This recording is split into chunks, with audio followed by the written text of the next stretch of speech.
Okay, hello, we're back again. One more round of Apothecaria for autumn, and then we'll have 3 for winter, and that should wrap us up on this. Really quick, while I'm just in the first minute of this. If you are someone clicking on this as a VOD, that it was on your recommendations page or something like that, and you're about to back out, hold on a second. I'm curious about something, because my last few videos of this have gotten an unusual number of views, unusual for me, in the day or so after I upload it as a VOD. And they only last about a minute each, which leads me to wonder if these things are landing on people's recommendation pages where they don't belong. Like, what the hell is the algorithm doing? That it's just enticing enough, or just, like, seemingly related enough to your interests that it's showing up for you, but it's not so enticing or related that you're, like, wanting to stick around. So, if you are actually somebody, if you are a person and not a bot, and you click on it, and you go, actually, this isn't for me, I don't know why it's here. Like, I have no way of knowing for sure, but if you can, like, put a comment down or something like that, like, I am purely curious, there is no science to this at all. I'm just sitting here boggled. Because it is seriously a thing where it's like, all of a sudden, I'm getting like 30 views after the VOD is up, but they're only giving me like 30 minutes of watch time, so clearly they are not landing in the right place or something. I don't know. So, I am going to adjust nothing, I am going to change nothing, I am going to continue on as I am, because frankly, I'm not really here to chase views or anything. I'm just looking at the numbers and going, what the hell is up with that? Anyhow, down to actual business. It is game time. It is Apothecaria time. It is time to mess around, cure some people, and hopefully take out a certain poltergeist. Failed to get him last time, but I am prepared, so in theory I could get him this time. It just depends on how many times I have to go to Heroes Hollow, and how much time I'm gonna spend in Heroes Hollow trying to track him down. Just watch, he's gonna evade me so hard. On that note, if you are catching this live, watching now, or heck, if you're watching it later, I don't really care, but you're at this point. If you go into my posts that I made, I put up a little poll. When do you think I'm gonna get him? I've got 4 weeks in this session. If I get him before end of autumn, it's gonna be in these 4 weeks. So we're starting on week 9, then there's 10, 11, 12, and then Bogle's Night is the festival, and we don't get to go and track anything down during Bogle's Night. So, basically I'm trying to get him before, in-game version of Halloween. In the meantime, first of all, we get to see what sort of expert ailment we're going to deal with this time. Hopefully it is something new and interesting, because there's a lot of really neat ones, but frankly I feel like I keep getting, kind of duplicates of the same things. Funny how that works. Anyhow, let's see what we've got to deal with on our very first go-through. And speaking of duplicates, we have once again got temporal hiccups. I definitely remember dealing with temporal hiccups before. In fact, it was just last week. Week 8. We had a half-dragon named Thasha, normally a denizen of the Strange, who came down with this exactly. Alright, so a very frustrating ailment that causes the afflicted to randomly jump backwards or forwards in time, leading to a collection of bruises. So, let's see who has it. A heart, I think, means a villager. Let me just go ahead and double check that really quick. Yep, a heart is a villager. So, it's somebody from the village. It's not necessarily somebody that we have helped before. Hiccups aren't really typically contagious. That being said, I don't know if something might be different about the fact that they are time-based. That being said, Thasha was from the Strange. She might not have interacted much with the village. If it is, at all something that spreads, if it is contagious in a weird way, then it probably jumped from along a chain of people. Or it jumped through time. Who knows? Who knows? Didn't jump very far in that case. Right. So, a villager with temporal hiccups, probably somebody we have not helped before. Oh, we've got some options. 1 second. Note these down. Time 3, stomach 2, and I'm probably going to look at what I did before. However, first of all, let's see what villagers I have, because there were some people who kind of settled in the village after, say, we rescued them as from airships and such. Technically, we haven't treated them for anything, but they certainly do exist.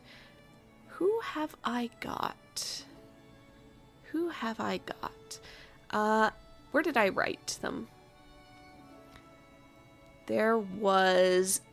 Let's see, Matthew, former air sailor who was stranded on the Isles, marooned by former crew, went to live in High Rannoch, where he hopes his past will not catch up with him. Well, if anybody's not going to want temporal hiccups, it's somebody who doesn't want to revisit the past, isn't it? He's our summertime rowboat regatta champion. So, I'm going to go ahead and I'm going to be mean and pull Matthew into this. Matthew the Marooned, former air sailor, has come down with a case of temporal hiccups. The second in 2 weeks. Alright.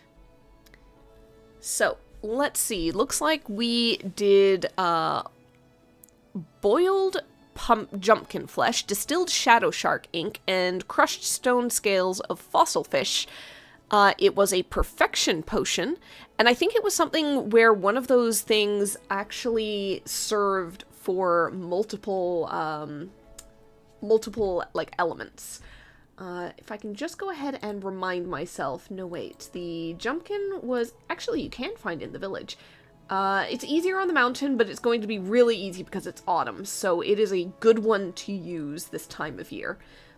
And that was going to be stomach, so we're getting a jumpkin, and that is mountain, technically 2, because -6 for autumn.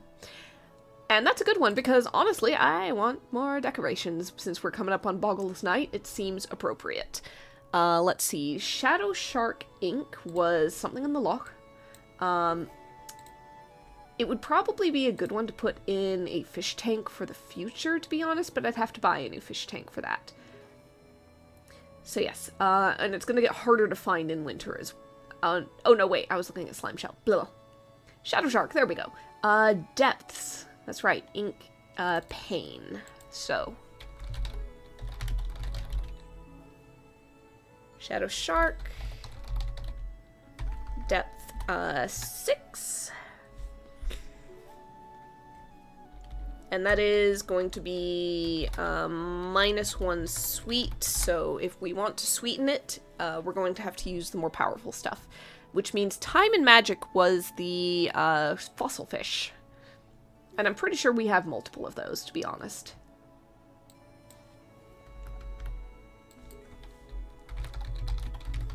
So that is depths 9.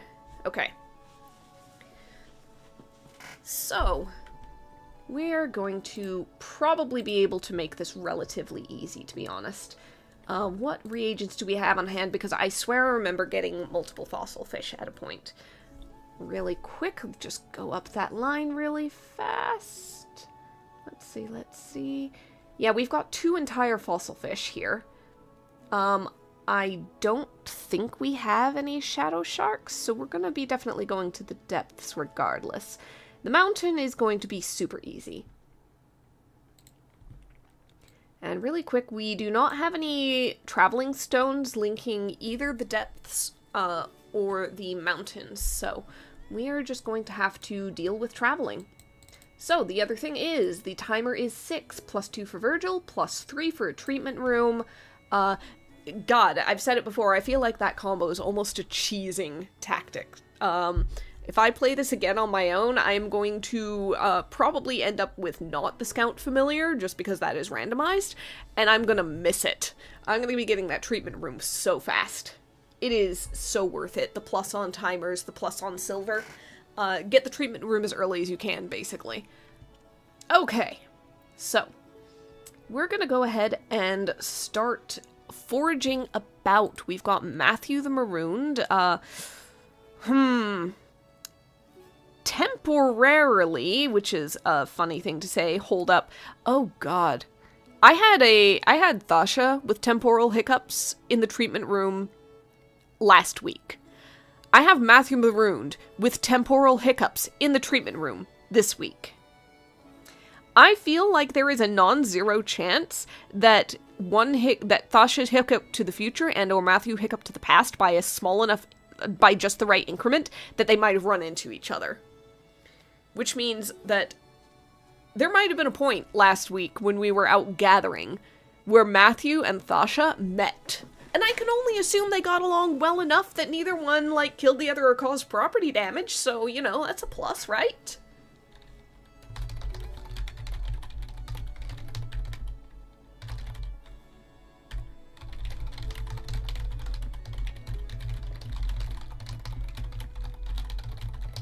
Okay. So, first of all, I think that we're just going to go ahead and go to the mountain first and take care of the easy one. Let's head up. Moonbreaker Mountain. Why are you not wanting to play? There we go. Don't know why that took me 3 clicks, but it sure did. There we go. Moonbreaker Mountain. I am definitely getting this in basically 1 turn, just because I'm guaranteed 2 of these, unless something causes me to lose foraging points, to be fair. So, maybe I'm not guaranteed to get this in 1 turn. Let's go ahead and give this a quick shot. Okay. So, on an 8, we have most certainly found the jumpkin we're looking for. There's probably a patch that's growing on the mountain, and given that they jump out at passersby, it's not like they're hard to find, to be fair. So, at 8, you stop at the base camp that hikers and adventurers often use. Probably a fair few jumpkins and jumpkin seeds have been abandoned there in years past. There's probably a pretty reliable patch nearby. You find that there's a group that have just come back from Heroes Hollow. You may ask a question about adventuring and write their answer. After they leave, you notice they left a reagent. Draw a card and treat it as a dungeon reagent of the same value. We're getting a nice little freebie. Okay, interesting. So, a group have just come back from Heroes Hollow. They've headed up to the mountains. Interestingly, this does sort of imply that the map that I put together, like, this is not canon at all, but the map I put together implies, therefore, that Heroes Hollow should probably be closer to Moonbreaker Mountain. Ah, well, they have wandered up this way. They maybe are heading over the mountains. Perhaps there's a pass here. So, let's see. I think that we need new NPCs, to be quite honest.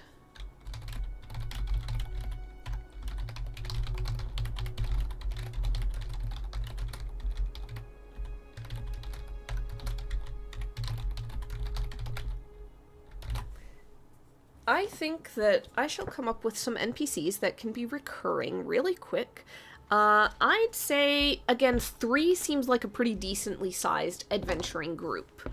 Not too small, not too large. I just rolled a 1 on the D100. Thought I needed to share that. So we've got an Ada. We've got 70 for, Polim. And an 89 for Ulrich. Ulrich, Polim, and Ada.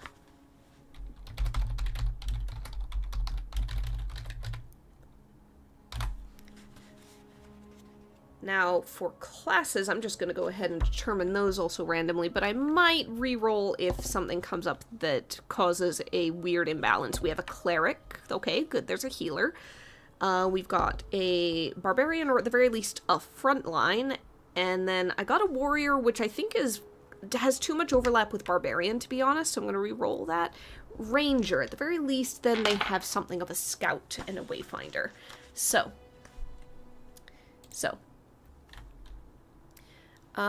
Let's see. Polum sounds like a cleric-y name. So, Polum is going to be the cleric or healer. Ulrich and Ada. I'm gonna make Ulrich the ranger. And Ada the frontline. I'm just gonna call her a frontline fighter, warrior, whatever the case may be. So these characters might be available for future events and situations. I'm just going to go ahead and copy their names onto my top of document list for that purpose.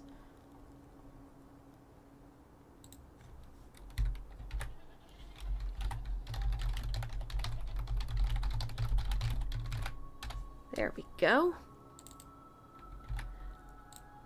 So they don't have anything particular going on right now.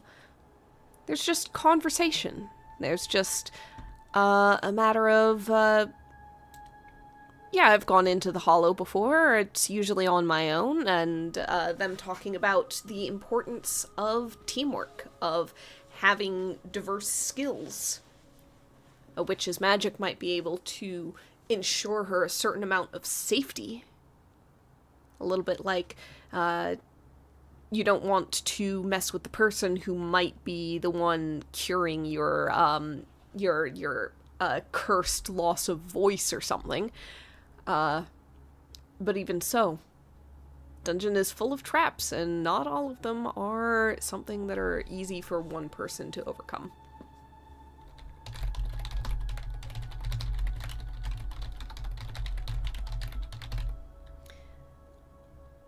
And certainly, quite a few traps could have been avoided if I was a little bit more, likely to go hire a hero from the Copper Fox. But, no, I get it in my head that I'm just gonna go. Okay, there we go. So, they leave behind a reagent they picked up. We draw a card, we see what dungeon reagents are available. Ooh, we almost have our pick. Alright, so, reagents of Heroes Hollow. Let's take a peek at what that can give us. So, a queen is value 12. Pretty much anything in dungeon that's 12 or lower is available. Let's see how high it can go. 9 is pretty good, Basilisk's Gaze. 10 for Vampire Venom. And 10 for Foot Fungus. 10 for Snake's Promise. 11 for an Innocent Suffering. And then Shockfish.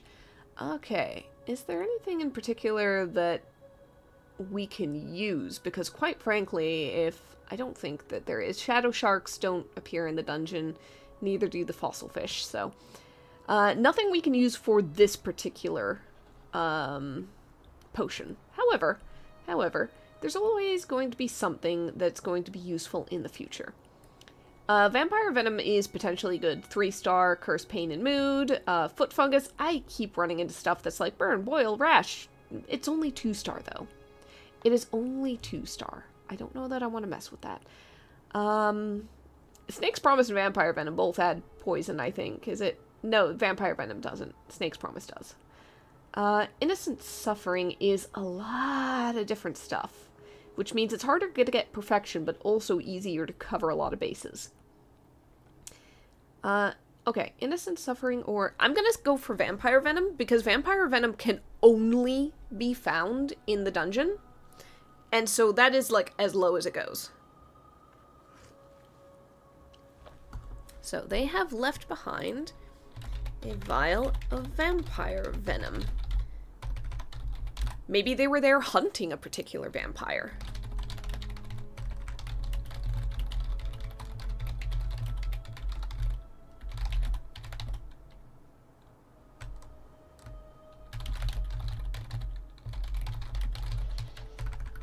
So that's something they technically extracted, but didn't really have any use for.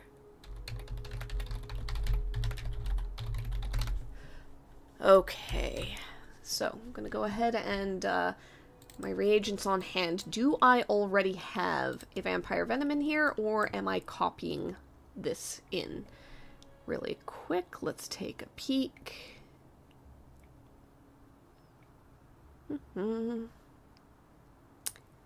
I am up. Yep, okay, I do have one, so now I've got 2 vampire venom. Cool, save changes. Alright. So the thing to do now is I have my Jumpkin.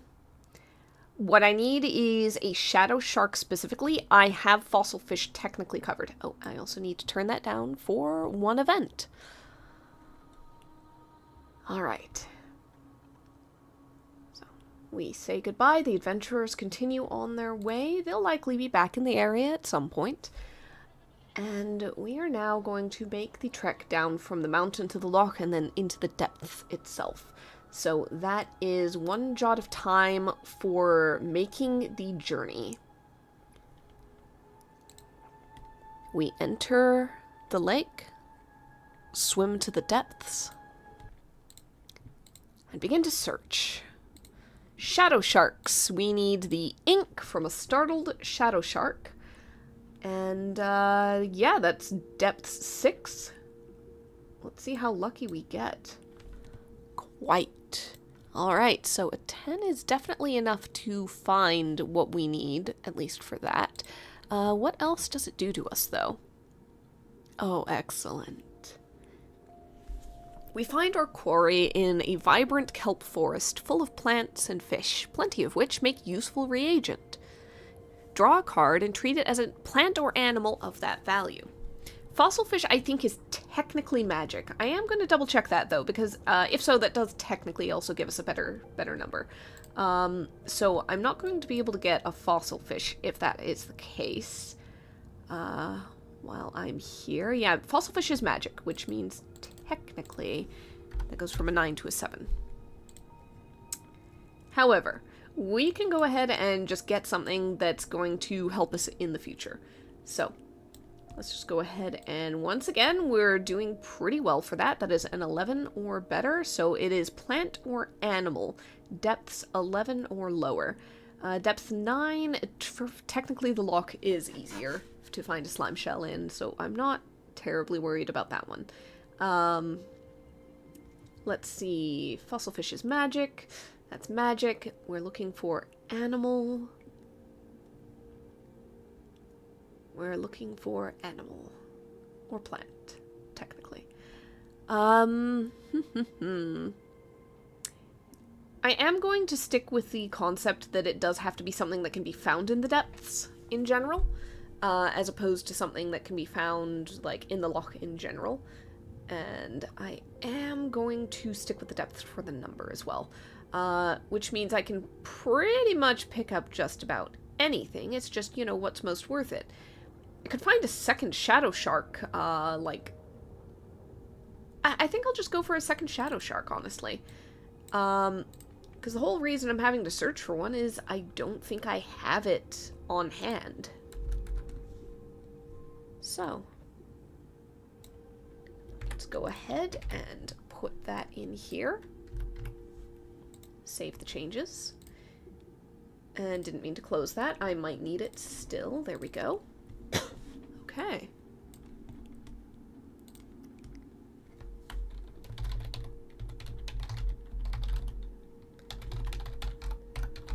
Okay.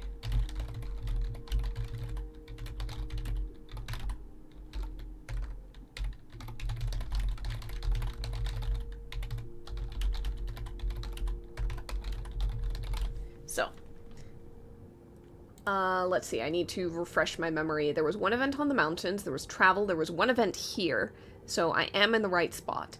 I think that we're safe to find a fossil fish, technically. Let's go ahead and take a shot at it.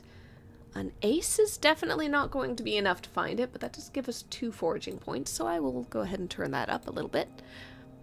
Alright. An ace is yet another vial of purifying water. I do not know what to do with these. I need to probably look up how and where you get a moonstone and start spending more time at that. Because, frankly, this is getting ridiculous.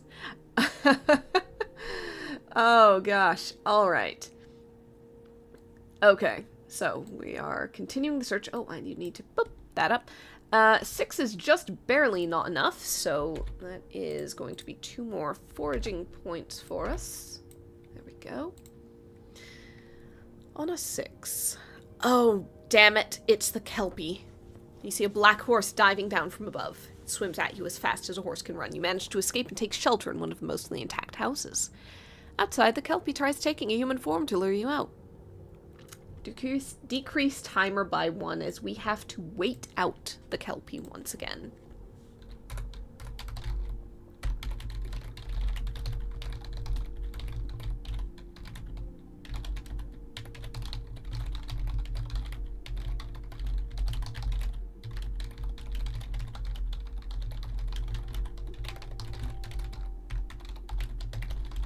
Okay. Kelpie is out there, and we just have to wait him out. We just have to wait until he gets tired and bored and gets lost. We're not coming out for that. We're not coming out for anything. Hell no. However, that does take time. So, we continue searching for the fossil fish, and finally have it. But what else has happened? Okay. A massive sunken ship fills one of the streets, a reminder of Basbata's power. As you explore it, you find it has no silver or gold, but a hold full of sealed scrolls. Most are water damaged, but you manage to bring one intact one back with you. What knowledge does it contain? Write an excerpt from it for safekeeping. I do like a bit of knowledge. However, I'm not sure what knowledge we found.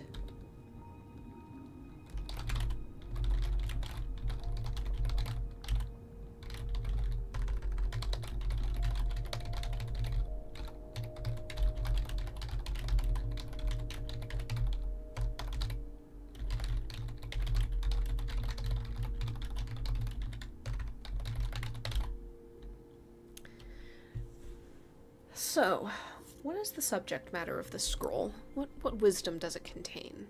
What knowledge does it hold? I know in the past we found unusual things like, say, a recipe within the dungeon library.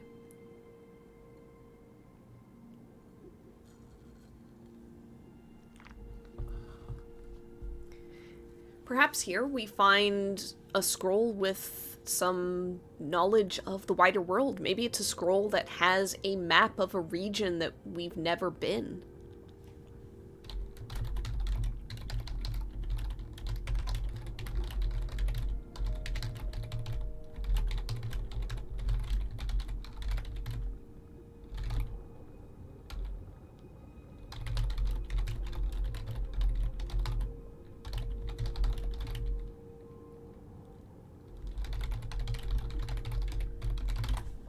There is a place that might not be too far off, but it's beyond our knowledge in particular.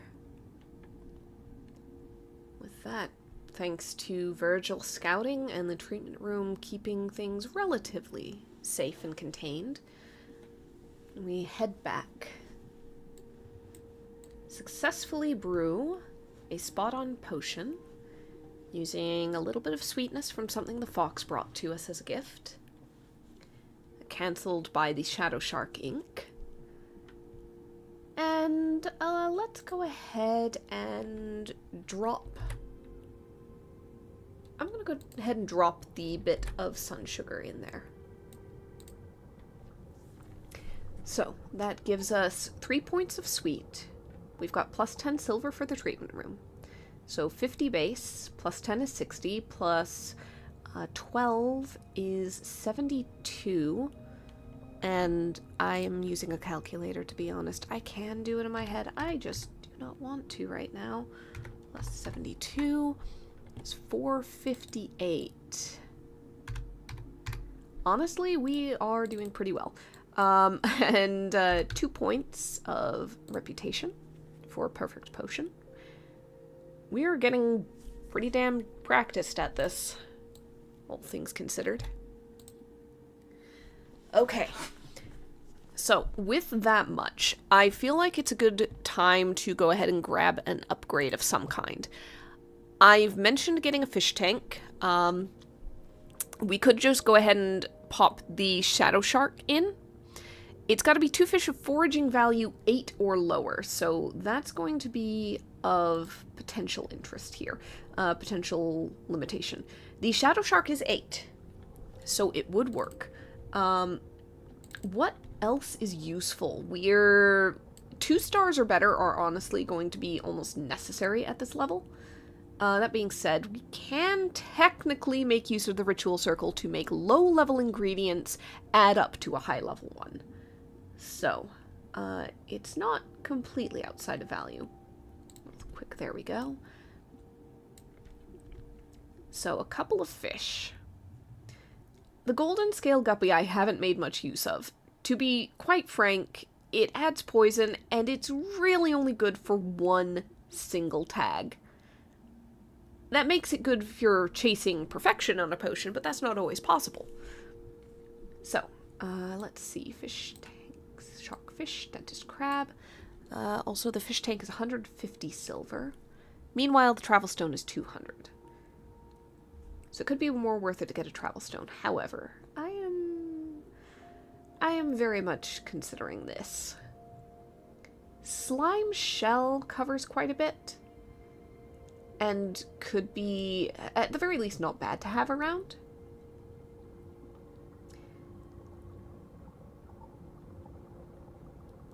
Okay, hold on. The wigfish. What if I just have the wigfish? Technically, it gets plus 10 after you collect this reagent for the rest of the season.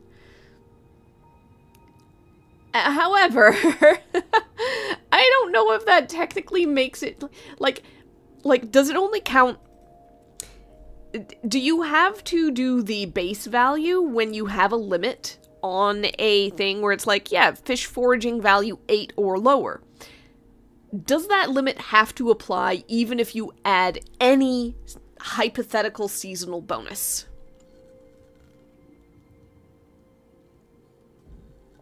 Because, like, there are some things, like Siren Song, you know, not that it's a fish, but the base thing is Loch 6. However, in winter, that goes up to an 8. Does that mean that it's foraging value 8 for the sake of keeping things? I don't feel like that's sensible, per se. Let's see. I believe that's more or less the only things that I can really put in there is fishes. I want to put a wigfish in. I'm gonna do it. I'm gonna do it. I'm subtracting 150, so that makes it 308. And I'm going to edit in a tank number 2. Real quick, let me get my underline formatting. Tank 2. Technically, I think it's also bolded. Anyway. Bold. Alright. Tank 2. We are going to slap a wigfish in there and always have wig. We are always going to have a wigfish on hand. Because, I don't know. I don't know why not. It makes more sense than trying to squeeze an entire sea beast in there. Not that I could, it's a 13. And where's my, shadow shark? The good news is, having the shadow shark in with the wigfish is as long as I keep the shadow shark from eating the wigfish, I'm assuming that is always possible in the fish tanks, you know, the shadow shark can make all sorts of cover for the bald tuna to hide in when the wigs get snatched away. Alright. Oh, I think I do technically have to have the fish in order to do it. So let me real quick, I will mark off the shadow shark that I picked up. That is now seeding our fish tank. And I do not have a wigfish, but I'm gonna get a wigfish real quick here. So, a wigfish is, meltwater lock, I'm gonna remind myself of the number real quick. Depths 1. I'm just gonna find it.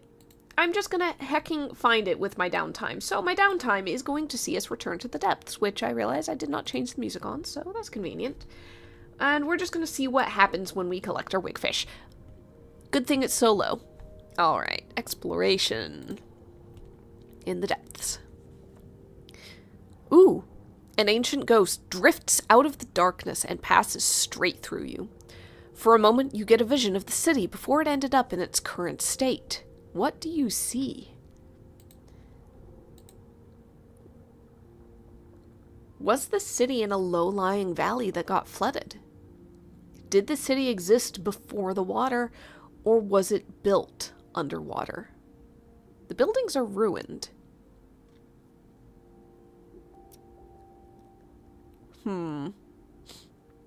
It could be either way, to be honest.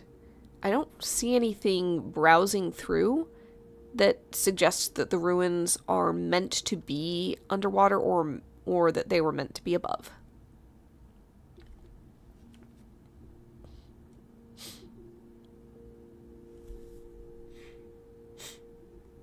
Let's see. I will say, I think that it was a city that existed before the water. I think it was a city that stood there before the river diverted and flooded this valley. Flooded that segment of it. Building a city in a low-lying area does seem a little risky, maybe at the time. However, this is a world with gods in it, and magic. Maybe the terrain stood differently. Maybe there was a curse. Maybe something made the city sink. A vision of the city before it ended up in its current state. You see a city that is whole. Not broken, not cracked, worn, but lived in.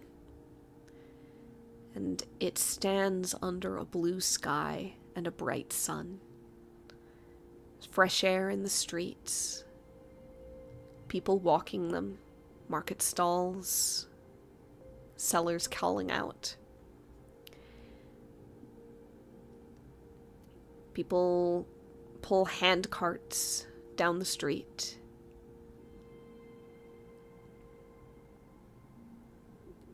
And it's just basically a place of life. For a moment in this vision, it's a place of celebration. There are ribbons hanging from the buildings, bunting crossing the street. There's not really anything clear about what the celebration is for. It's only for a moment. But it adds a great deal of color that the depths and the darkness mutes and makes missing.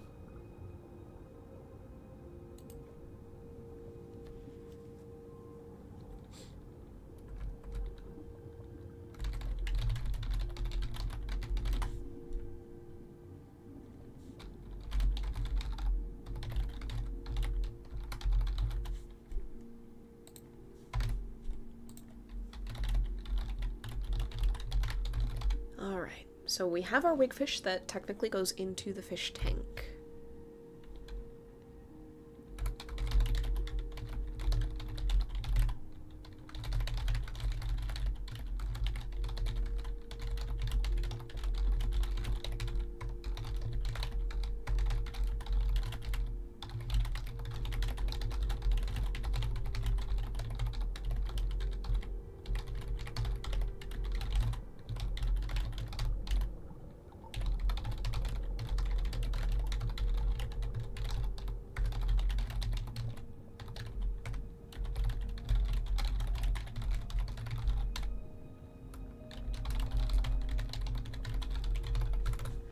All right.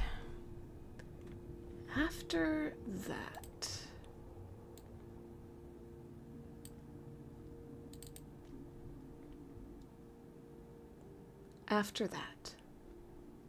we're going to the Hollow.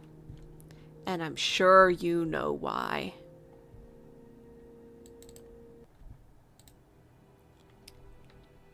Think I'm gonna give the Baron a moment's peace? Not if I can help it. Alright. Let's go. So, I'm not after any particular reagent. I am not really going for anything. However, I'm going to go ahead and play this as... I'm not going to necessarily find reagents with each card or anything. However, at the point that I leave the dungeon, I'm going to see how many foraging points I've racked up. If I lose them, I lose them. So, where is my... What? Am I blind? Where the hell... Heroes Hollow. There it is. Exploration page. And let's go ahead and go for it. So, it is a 7 to get the Baron. We need a 7. And also, it takes 1 to travel. So, I've got 3 shots at this, basically. Before it's basically just time to go home. Let's see if this works. A queen does not give us a Baron. He evades us. However, we do once again come across the ancient demon bound in a chamber at the center of Heroes Hollow. Calls out, asks, it's been a while. How are you doing? On the hunt for any particular reagents? Not exactly this time. Been a bit busy. I would think so. It's been a while since you've been by.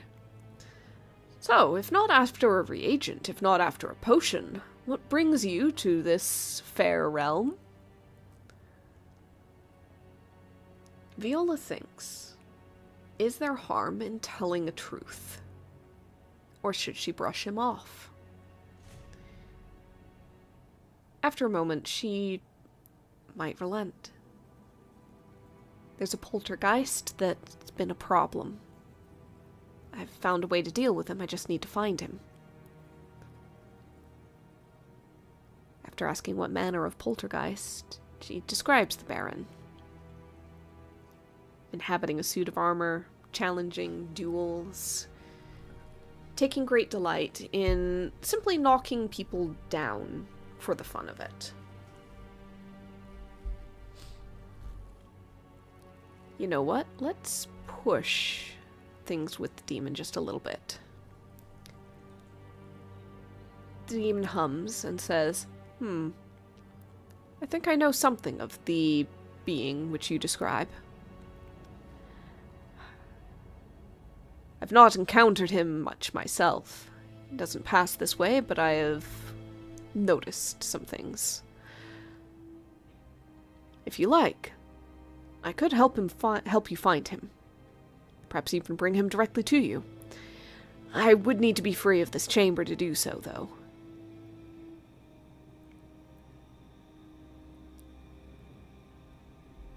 Viola thinks better of this, at least for now. I'm going to see if I can hunt him on my own. Now, suit yourself. Just keep in mind, the offer of aid is always open. If you ever find yourself tiring of chasing him, or if he proves too evasive, keep me in mind.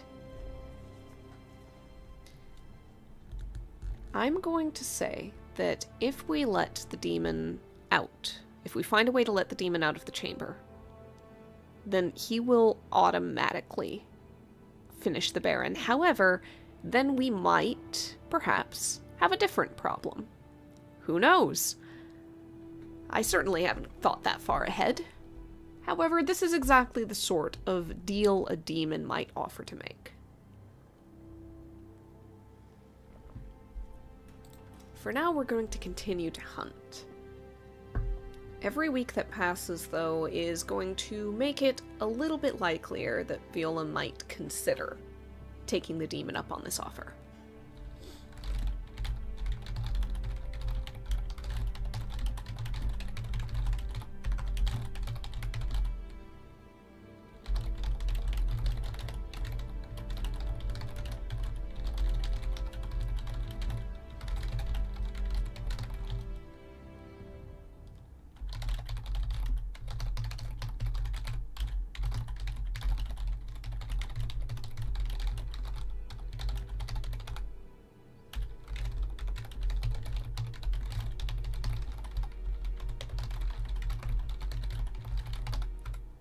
Alright.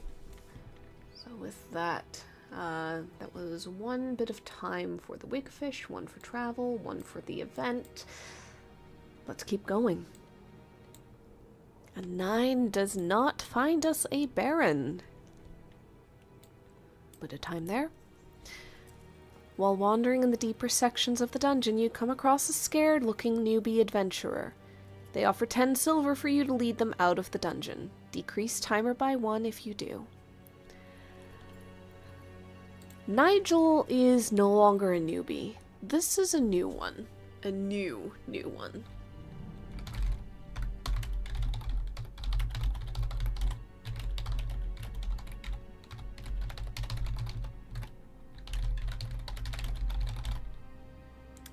So, we have a new NPC in the area to potentially pick on.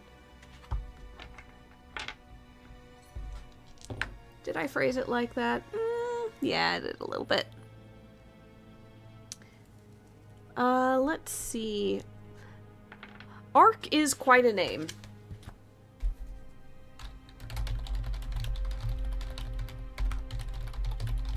So, this is basically our last bit of downtime before needing to get back to the cottage and take care of some things. If we lead him out, we're calling it quits on hunting the Baron for now. You know what? The Baron will keep.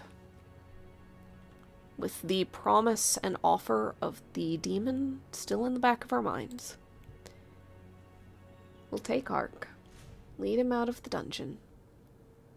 Point him down the road towards High Rannoch and the Copper Fox, where there is a warm meal and a bed and a drink that he can use to recover from his ordeal. We get 10 silver out of it, but we don't necessarily need it. With that, we head on home.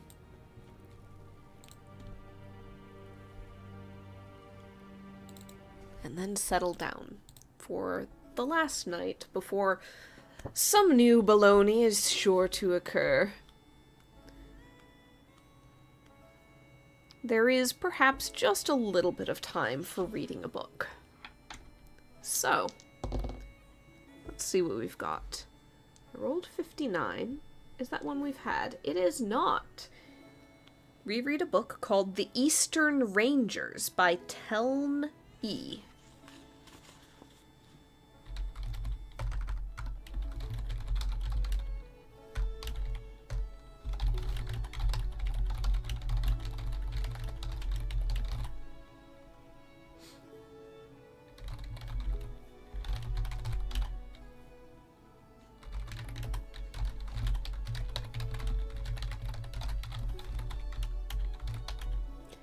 So, just for a bit of fun, we did meet a ranger earlier in the week while looking for that jumpkin, Ulrich.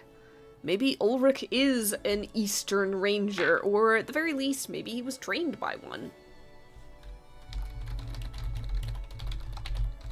Just a little coincidence, for the fun of it.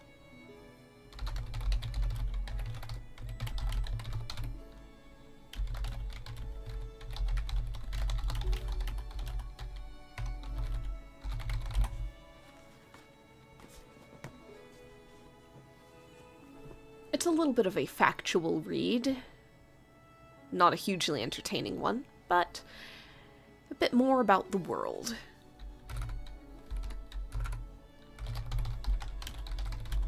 With that, we'll slide on into week 10, recall and shuffle everything. And get ready for a new knock on the door. Who knows what is coming? So what is a 5 for expert ailments? Is it one that we've had before? It's not. Oh no. Oh no. Why is it all time-based right now? We have a case of clock shock. Alright. What sort of person has it? A spade is, I believe, somebody we've helped in the past. Oh god, is Matthew back? Oh no! After temporal hiccups, I feel like it has to be either Thasha or Matthew. With just like a follow-up on it. Okay. Okay. Let's go with Matthew.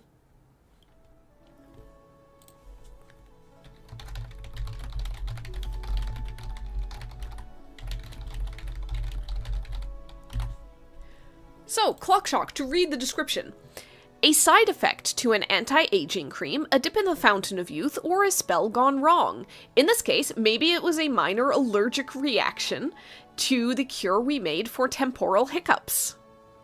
Whatever the cause, the afflicted is aging in reverse. Serves the big babies right. Okay, so we've got a timer of 6 with a, wild consequence, though I am going to Virgil, treatment room, make it much longer.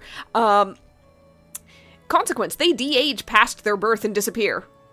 You lose 8 reputation if you fail this one, by the way. Alright, so we've got some requirements. We need time 2. We need magic 3. Oh, mood only 1. That's easy. But we do need sweet 3+, which we do have that sun sugar still. So that's not going to be terribly difficult, all things considered. Time, magic, and mood. Can we make this perfect, I wonder? Now, I believe that Glimmerwood Grove has a mood and mood alone, in the form of, oh, is it, I think it's that berry. Yeah, songberries. Quite frankly, songberries are going to be very easy, and they add a point of sweet anyway. I really think that that is our goal there. So I'm going to go ahead and just preemptively mark songberries. Forest 2, that's the only place you can find them, and it adds 1 sweet. So that's easy enough. Time and magic are a little bit trickier, I feel. We know some things that are time, I think are Basilisk's Gaze, and of course the fossil fish. I cannot remember if any of those do magic, though. Let's just go ahead and take a look at the lock real quick. Let's see. Oh, Driftwood Memories does time. And, like, it's already lock 1, so it can't go lower despite being a magic thing. And it is 2-star. It's perfect. Okay. If I can find something that does magic and magic alone, that would be great. Otherwise, I'll take a thing that does both time and magic, if that's all it does, because, yeah, Fossil Fish does time and magic, and quite frankly, it's 3 stars, so it covers both of them. I can do this in 2 ingredients.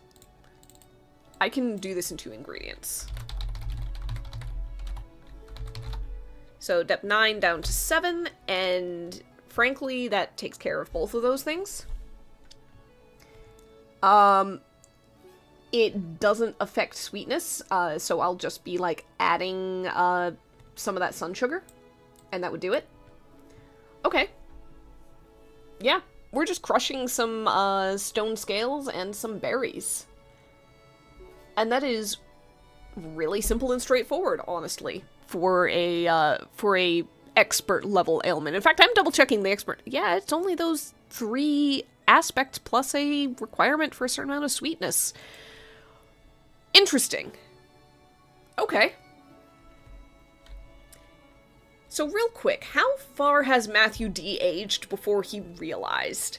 Because I feel like aging is usually a slow... I feel like it's going really fast, number 1, for him to have noticed within a week. And so, you know, also there's the implication that if you don't finish it within the timer of that week, plus your downtime, then quite frankly, they're de-aging past their birth real fast. I think that Matthew kind of noticed, once he started, like, he's got a bit of a beard, and he noticed that it was starting to get really patchy and weirdly scraggly, and then he looked closer and realized his face was thinner underneath there, and he is basically just reverted to about, like, that mid to late teenager stage. Like, it's a little bit shorter. He's not quite de-aged past the point where his voice broke or anything like that. But there's some stuff that has changed. His joints, on the other hand, his joints have never been in better condition, to be honest. He'd like to keep that part. That part's fine.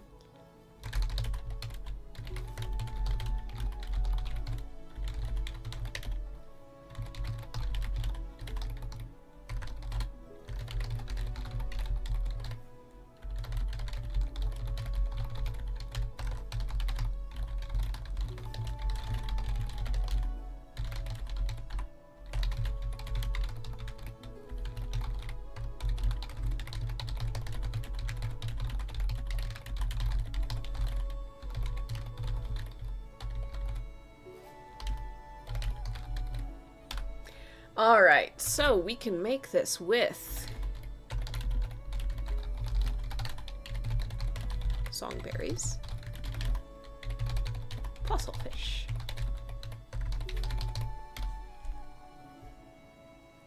we can make a perfect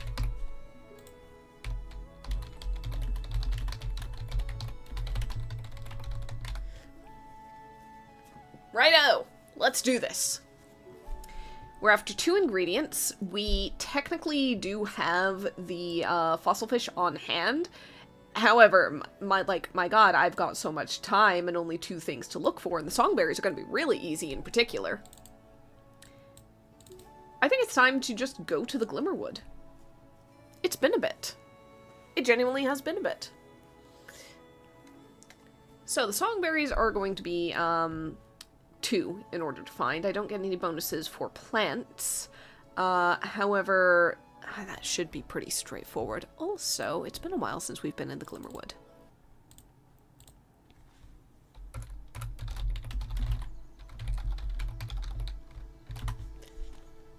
So many ingredients are a bit easier found in the bog these days. Alright. On a 5, we've most certainly found a patch of songberries. There's no detriments to the season. They are certainly growing this time of year.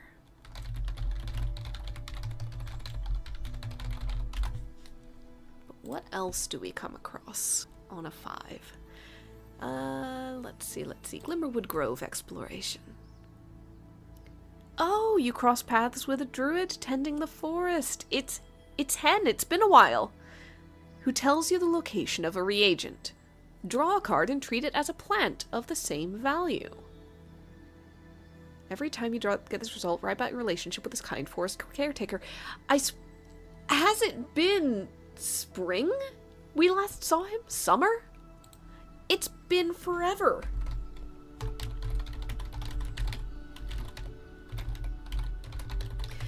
You know what? I think that we actually did see them at the sunrise celebration because there was that druidic ritual that we took part in. So yeah, it's been a solid, 2.5 months.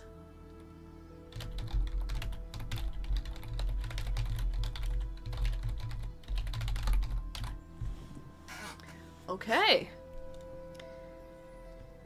So we draw a card, we see what sort of... Oh, we get a good plant. Alright, okay. What plants do we have? Scramble Bramble, there's shield caps. Foot fungus is technically a plant. I hate that it is even available, to be quite honest with you. We could get the good old surgeon sap again. Let's see... Coffee cap is a plant.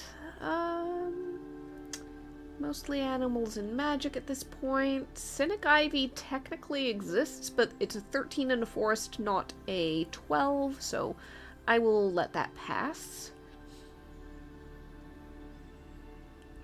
And these are bog. You know what? I just like the idea of surgeon sap for old time's sake. Back when I thought that that's how gardens work. Genuinely, I think that if I were to homebrew change anything in a play on my own, I would definitely change how gardens work. I am uncertain of them being something where at the end of the season you just get a couple of bonus things on hand. I'd almost prefer they acted kind of like the fish tanks. They're lower value, but also they only hold one plant, whereas the fish tanks can hold 2 fish, so it makes sense to me. They're also not that much lower in value. I don't know. I think I'd change how the gardens work, to be honest. That being said, we are just going to carry forward as it is. So, let me go ahead and see if I've got that on hand. I do have one on hand, so I'm just going to edit and change that to a 2. Technically, I had some songberries. That's okay. 2 surgeon saps. Save changes. Alright.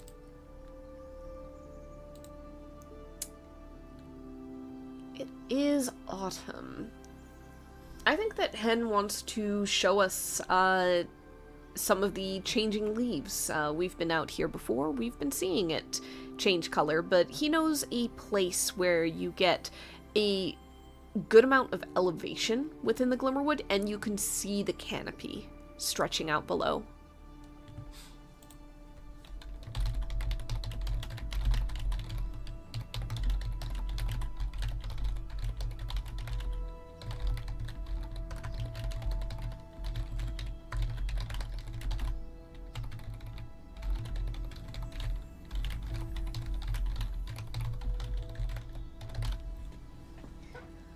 Honestly, it feels genuinely like it's been too long since we've been in the forest. So many reagents are easier to find elsewhere. So many reagents, so many cures don't require us to go there.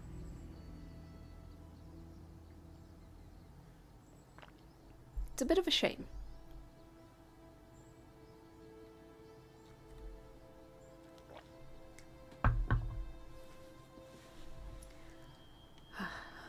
However, time does press.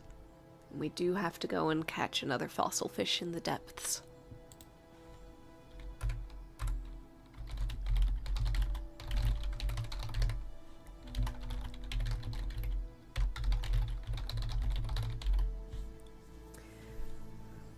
So, depths 7. Magic reagent. I've got my wand, which helps. Let's go. 1 point of travel. Ah, the king. We've definitely found our fossil fish, and we have once again found the ship of scrolls. I don't feel like there are multiple giant ships in the streets of the city, each one with a case of scrolls inside. I think that we just happened upon the one that we found before. And find yet another case that seems to be in very good condition, likely has a sealed scroll intact inside. So we will take another scroll.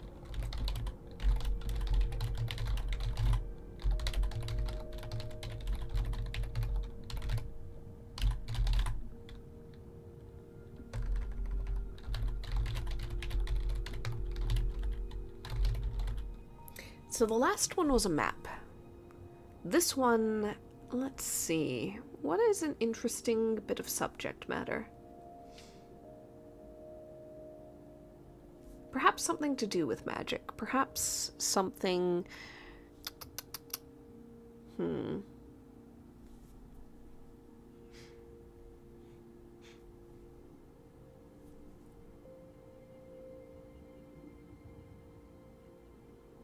Perhaps it's a, let's go with that little bit of interest of, we've got the Moonstone Dais, even the Moon Dais, even though we haven't... Oh, I know. Moonstone reminded me. Perhaps this is just something about moonstones, their properties, their rarities, things like that. Just so that I can further excuse the idea of me looking through the events and going, where the hell do you find a moonstone? And then maybe focusing that.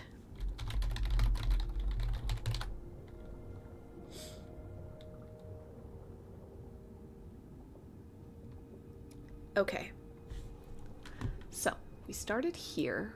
We had one event in the forest. We traveled. We had one event here. We could do something incredibly foolish. We could travel, go to the dungeon, and spend a little time trying to find the Baron. Let's go and be driven by revenge. Why not? We have so much time. The treatment room buys us a lot, and so does Virgil.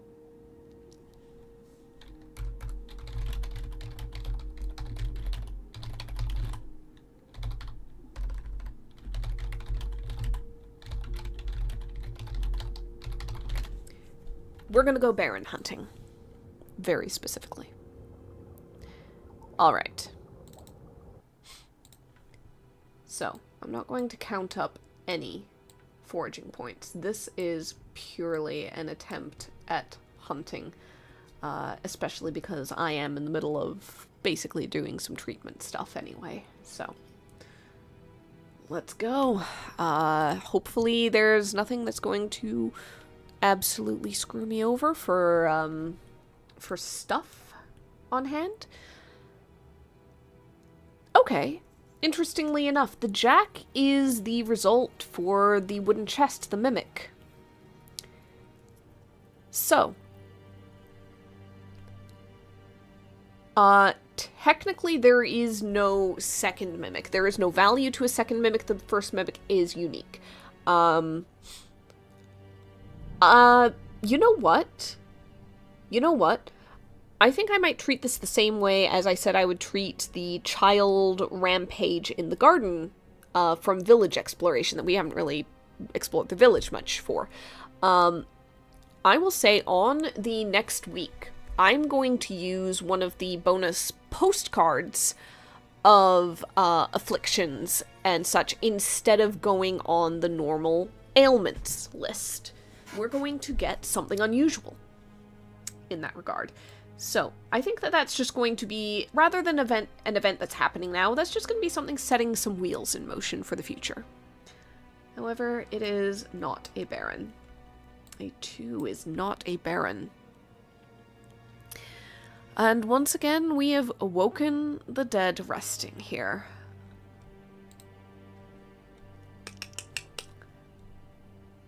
Honestly, I don't think I really have anything per se. You know what? I'll do this. In order to appease them, I will say that I met the fox in the Glimmerwood since we were there. I took a little bit of a sweet herb, not a reagent, but something that would add sweetness to the potion. Normally I would add it to this. However, in this case, I will set it as if it were incense, with a nice scent, and appease the dead with this once again. So I will not be adding this to this potion. I moved that already. 4 is not the Baron. You stumble upon a little shop of sorts run by a small furry creature. It wants to trade. Alright. Okay.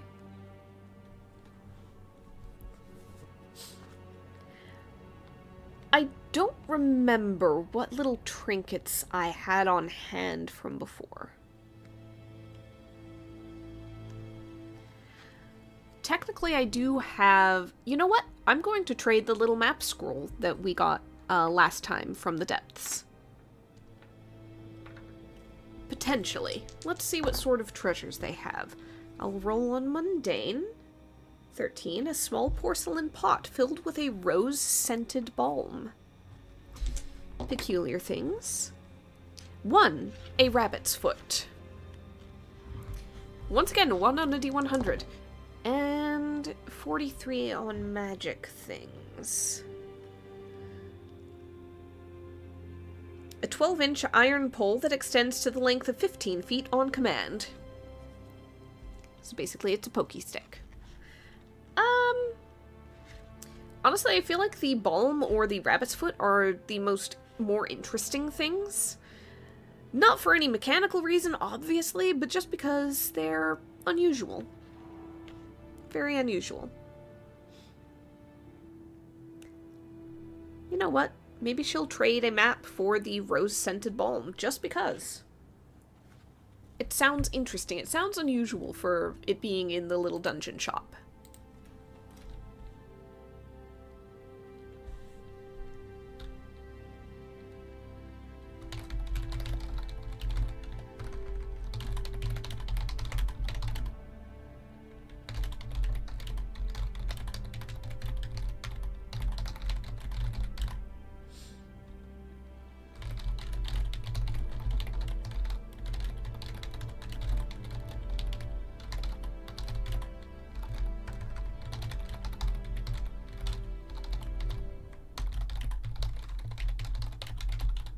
Okay.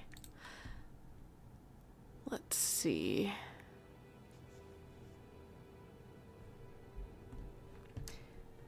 We've got just a little more time. There's always a possibility of losing time, decreasing timer. And this is a risky one to lose all the time we can on. The most dangerous thing would be the decreasing timer by 2. If I draw an ace. Others just decrease timer by 1. So basically we have one more shot that's safe to use. Because if we do the event, we're on 3. We decrease timer by 2. If it's the bad one, we have just enough time to get home and make the potion. Like, skin of our teeth. Let's go ahead and take one more. One more go. King. Alright, it's not a baron. Bump into the dark ruler of the Underlands, Master of Shadows. They apologize and invite you to dinner in their throne room. Alright, last time they gave their blessing to hunt the baron, or at the very least their permission. I think they ask how it's going. Let's see. Not well. Not well. The question is, does Viola tell them about the demon at the center of the dungeon? I want to leave that open, so I'm going to say no. It might be something where there's a sense of, you know the sense you get sometimes of, ooh, I don't know if I'm not supposed to do this thing, or if I'm not supposed to have done this thing, but I've already done it, and so it's probably better not to talk about it, just in case. That concept, that feeling that keeps you from maybe mentioning things, I think there's a little bit of that. That cousin to shame. Preemptive, perhaps unnecessary or unearned. She keeps it to herself for now. After all, it's not as if she took the deal, and she might not take it at all. She'll be back to continue the hunt. There's time, yet. There's time.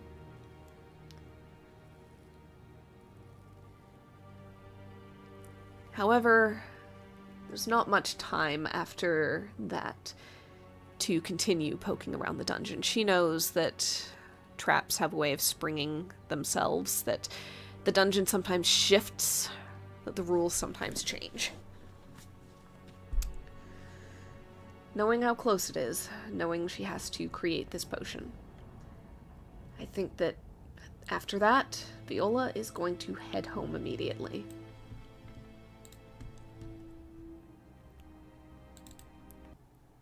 We will brew up a potion. Really, it's crushed berries and crushed fossil fish scales. I think that we haven't made a potion so much as we've made a jammy paste that we spread on toast.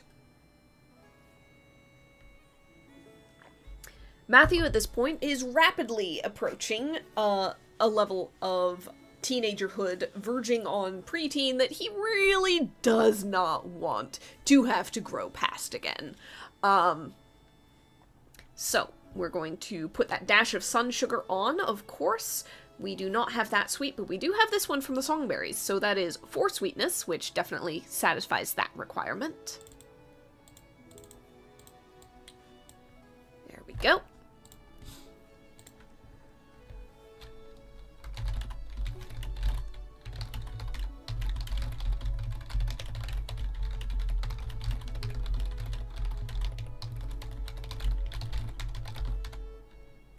Okay, So what is this potion jam called?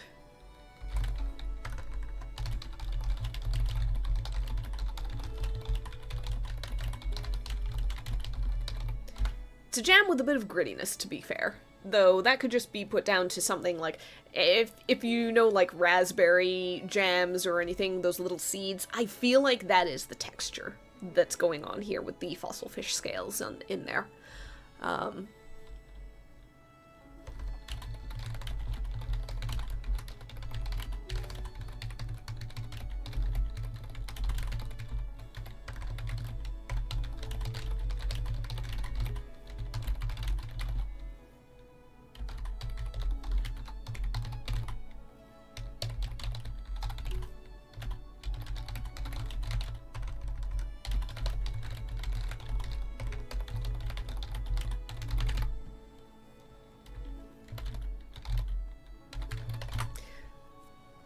Okay. Time jam, clock jam, jammed hands, jammy hands, jammed seconds,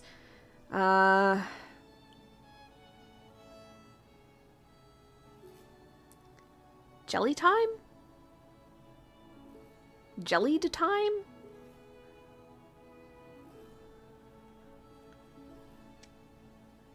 Time on toast?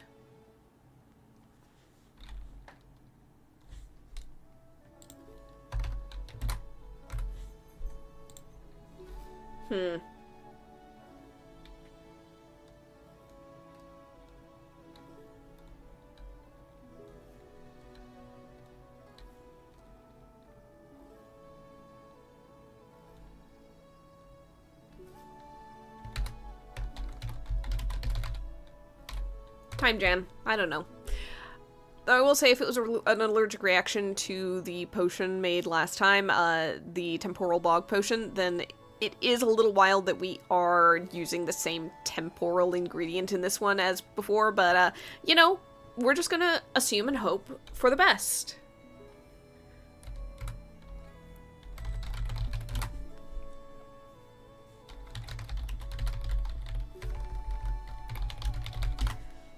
Alright.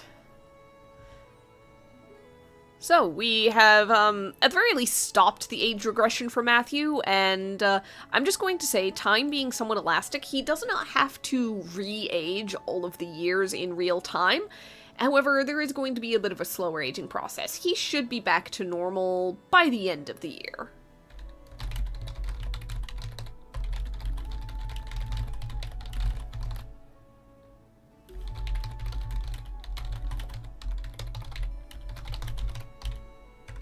Provided it doesn't happen again.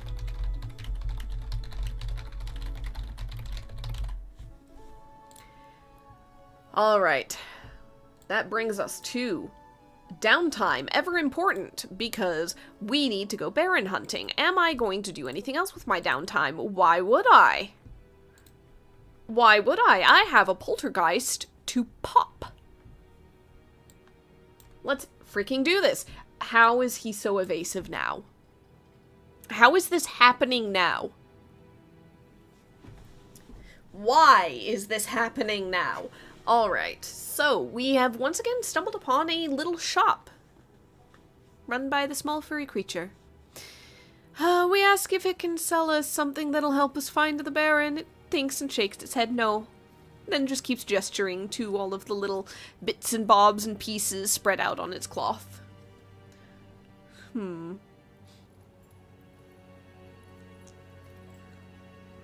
I think that we've no trade right now.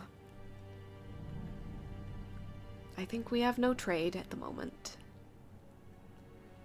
We only have the Baron to find. A 9 is definitely not it.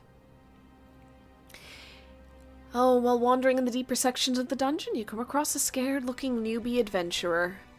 Oh, is this our new friend again? Let's see. Who was our newbie adventurer? Ark. Is Ark back again?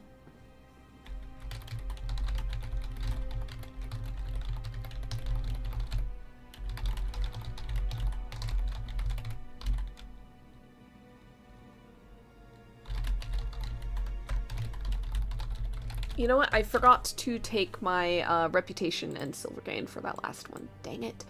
Alright, so it was a perfect potion. That's +2.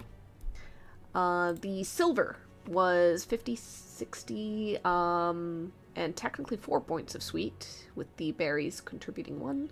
So +16 is 76, 318 and 76.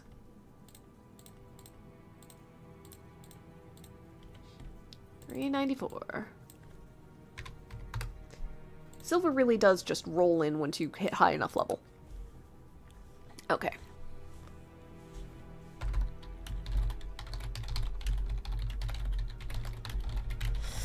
Ark the newbie is lost and scared once more. Alright, we'll help him out again. We'll help him out again. Gets us 10 silver.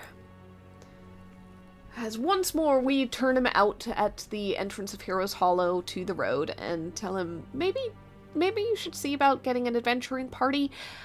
This isn't the sort of thing that most people do alone. Ark is gonna think about it. Ark's not good at making friends. I can relate. 7! We have him! We have him! We have him!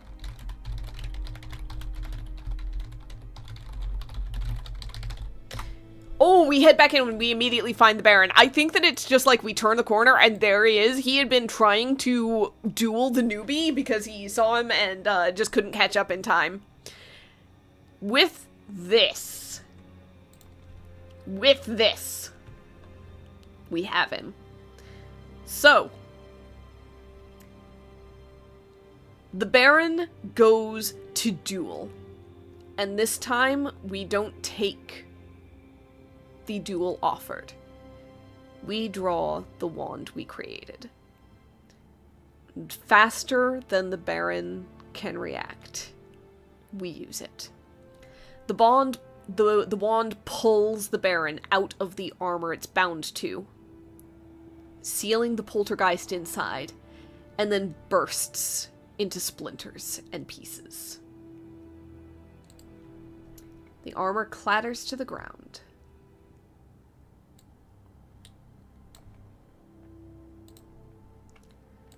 And now, we are free of the Baron.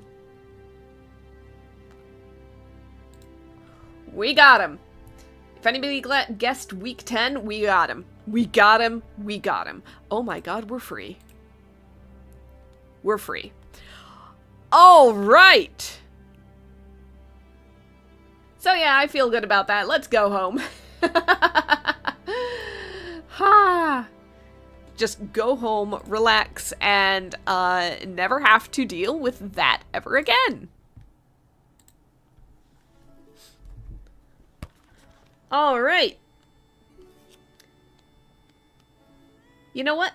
I'm going to just go ahead and skip Book of the Week for now. There's plenty of time, but I think that I just want to continue on and keep going because we've got a potentially interesting thing to deal with in the following week. 1 second while I get my one of my postcards pulled up for it. There's a few different ones. 1 second while I go through them really fast and browse.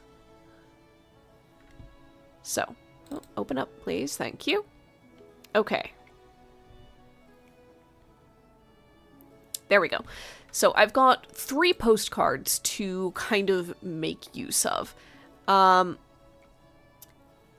There is the there's one that's just dungeon stuff, basically. And some Fell Fates afflictions that has 1 intermediate, 1 advanced, and 1 expert. There is one that is based a little bit more on books, in a sense. Plants, magic, that sort of thing. It looks like it's things found in, like, mountains, forest, bog, things like that.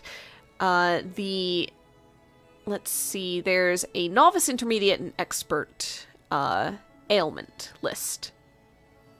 It's from the sealed library, it says. And then there are Afflictions of the Bog and Cures from the Swamp. There's a Novice, Intermediate, and Expert in there. So I'm assuming I would take the Expert in one of them. So the Bog one is kind of a Fae sort of thing. The book one is, let's see,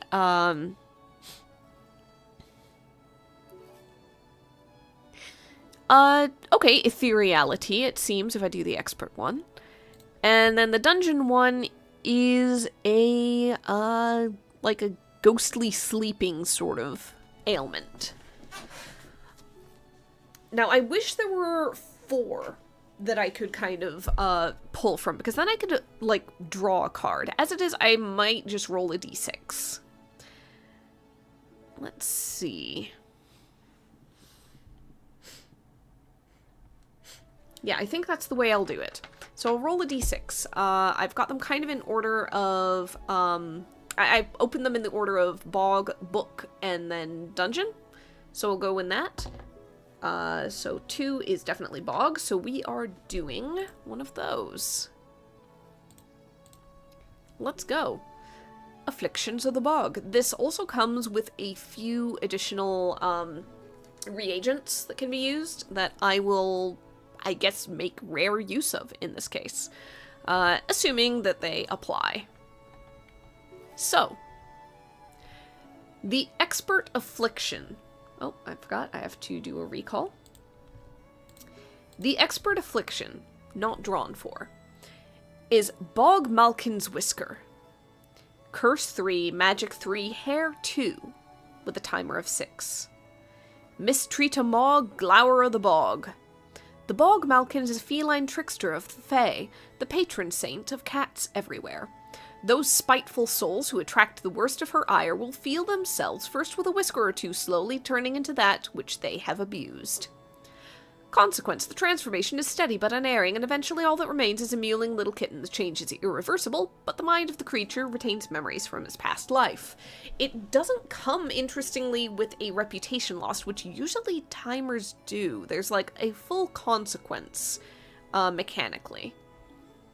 So I'm just going to assume that there is at least like a 1 reputation loss in there.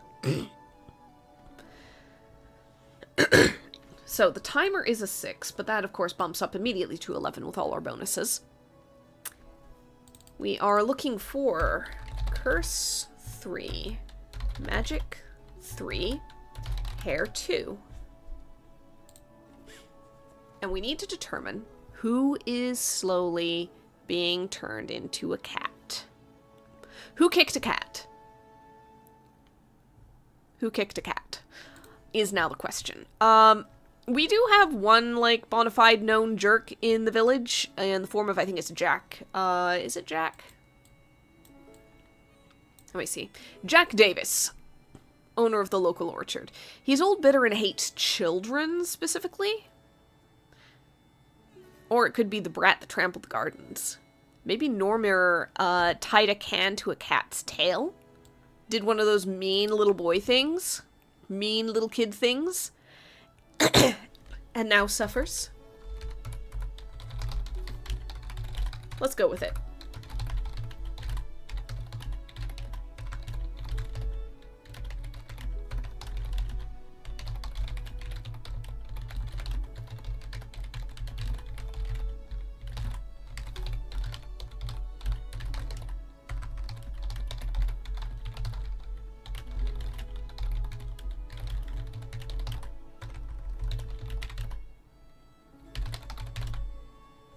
So his parents basically have come going, please, please, please fix this, please. So we have a Bog Malkin's Whisker.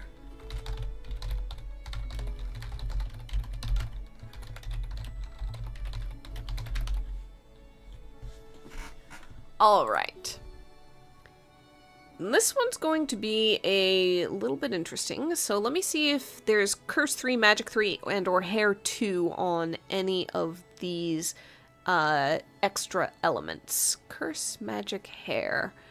No, there's not. One is Midnight's Morsel, which is mouth and stomach. There's Long Fingers, which are eels. Eelworms, which is skin and boil. Milk Root does teeth. And Fentoad's Scurf does parasite. So, none of those things are going to apply here. We do not use any of the ingredients on the postcard, only the ailment.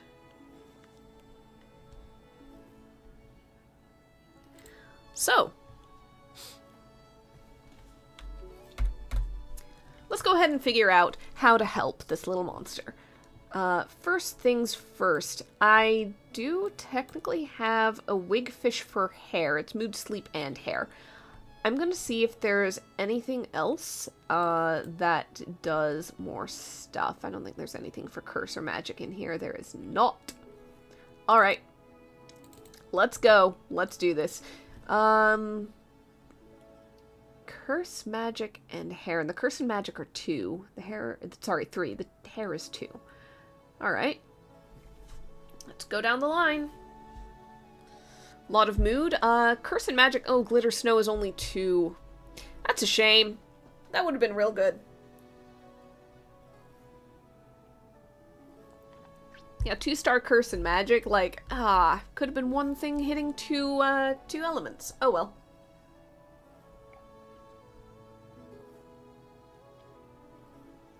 Amethyst Antlers once again. Magic, curse, and technically mood. It would take care of 2 things in one blow. It really would. You could just crush them and it's all of that. At that point, it's just a question of hair. Like, I don't necessarily need to keep pumping the reputation up at this point. It's safety, but it's not necessary. So I don't necessarily need to make it perfect. So just hold on to that for now. Is there anything that does hair in the depths aside from the wigfish, which, you know, I could just use? Let's see.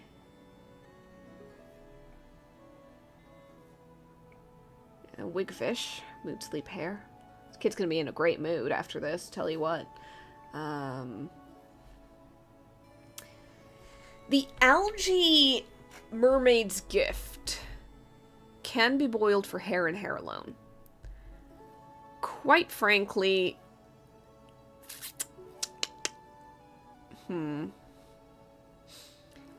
Quite frankly, I don't think that it's worth it unless I was doing magic and curse perfectly.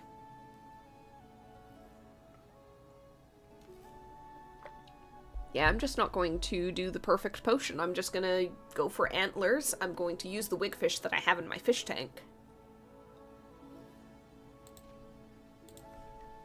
And that'll be fine. I should not have closed that. I need to know what the antlers are.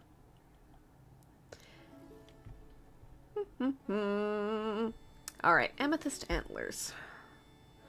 You know what? We've got plenty of time. We could just go around the forest. It's been a while, like I said.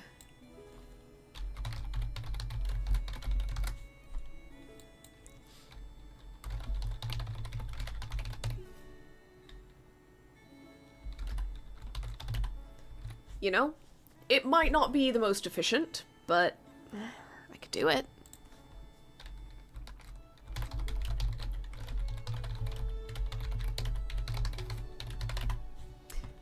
Let's see real quick. Wigfish is just the raw wig of seaweed. And it's fine. It's fine. I just pull it out of the tank, use it, and I still have it in the tank, basically.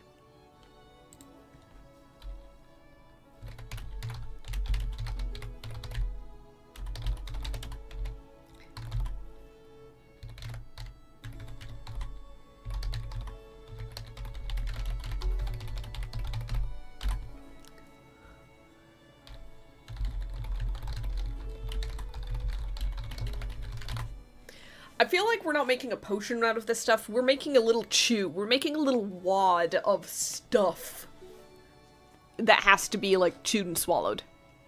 Okay, let's do this thing. Amethyst antlers. Oh, technically I think those are animal. Hold on a second. Could make it perfectly even in that case. Yeah, animal. My Glimmerwood Raven friend makes animal forage in there -3, so it goes from an 11 to an 8 regardless. So it's the same number whether I go in the forest or the bog, frankly. And at that point, it might as well. It's been a bit. Let's go to the grove.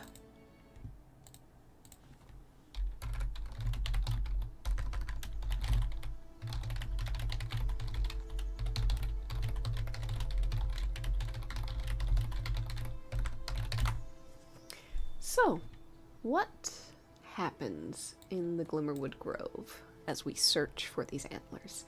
We're after an 8, so a 6 isn't enough. Gosh, it really has been a while. What does a 6 do?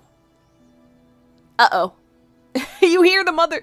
You wander too near a bear's den. You hear the mother's roar and are chased through the woods until you lose her and your way. Lose 2 foraging points and gain none this turn. Well, those were my first 2, so... Frankly, yeah. Frankly, at that point, I'm just losing 4, honestly, if I was further along. Okay.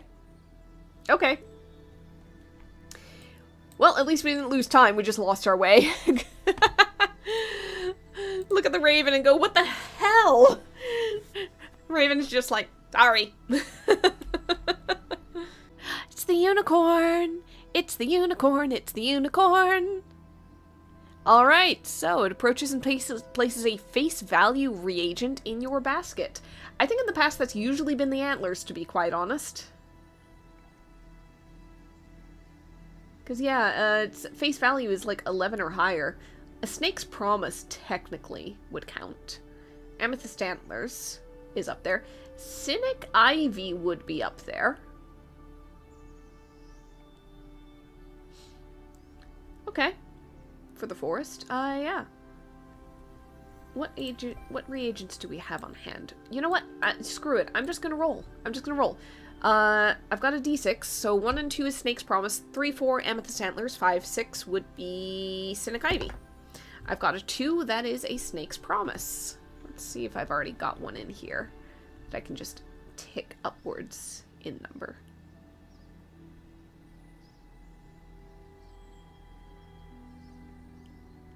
So many Amethyst Antlers. Ooh, I might not have a Snake's Promise, so that's actually pretty good.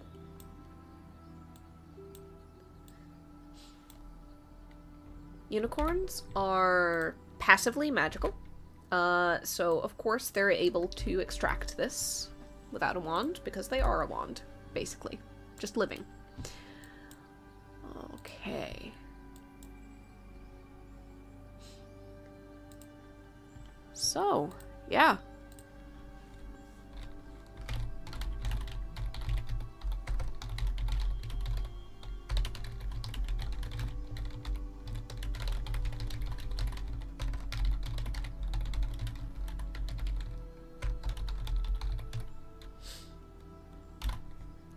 Alright, so we have taken care of this very quickly.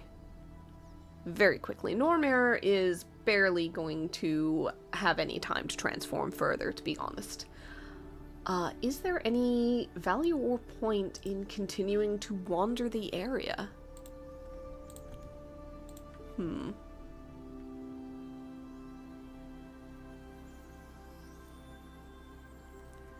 Well,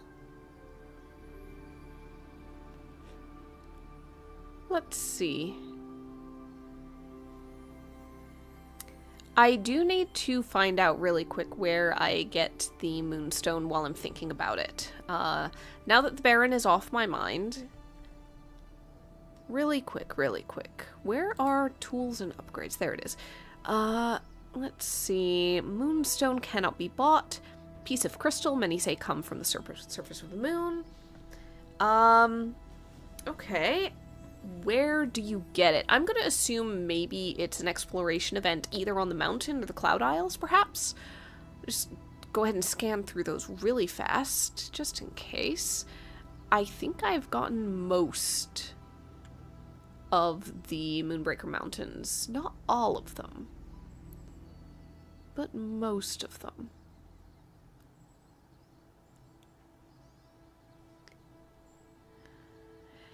Ah, it is a Moonbreaker Mountain. It's if you get a king while up there. So. Yep. It is Moonbreaker Mountain exploration that I'd have to do. Okay. Well, that might be something we just have to do along the way in the future. For right now, I'm not really after anything on the mountain. And I am perfectly happy to just go ahead and, oh, I forgot to move this over. Ha! I probably also forgot to mark the sweetness that I used there. Because, frankly, I should be, caught up on that. Okay.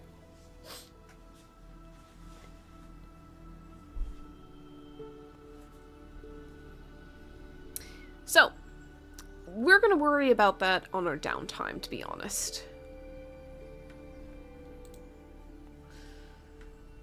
We're just gonna go ahead and head back right away. We're going to,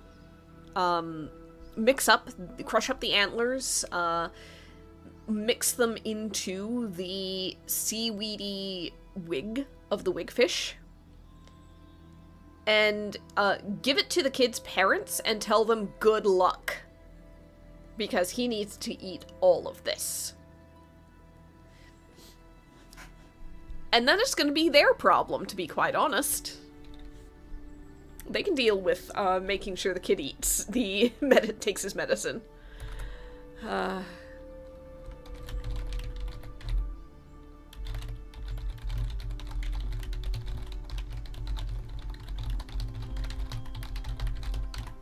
sure they'll manage.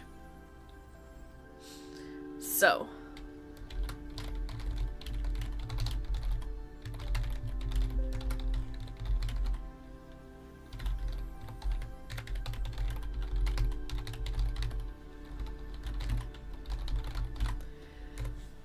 Okay. With that, let's go ahead and number one, let's see, what sweetness do we put in it for the sake of this? We've got one from the fox. I'm just going to put a little honey in there. Just a little bit of honey. I feel like I have forgotten to mark off one of these, and I'm going to assume it's the sun sugar, to be honest, because I had just enough stuff to do one per potion, and I've been pretty on top of that for the most part. So I'm going to assume that I'm full out on the sun sugar for the season. I have one more thing of honey for this last week. So I'm putting honey in this one, so that's 1 sweet, 2 sweet. Red sweet, blue sweet. So that is going to be 68. Yes, it is. 404 plus 68 is 472. The level goes up by 1. And quite frankly, at this point, I am going to link a couple of locations again. So, linked locations. Let's go ahead and put together... I want the Moonstone Mountain linked to something.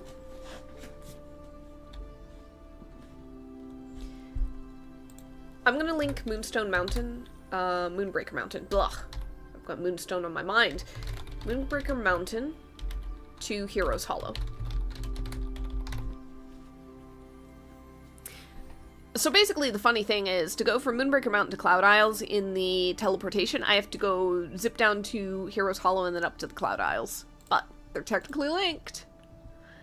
Alright, save changes, done there, okay.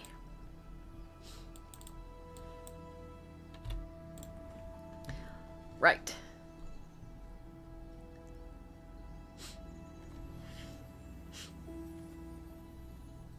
Let's go ahead and... I mean, why not go up to the mountains? Why not spend a little bit of time up there in our downtime?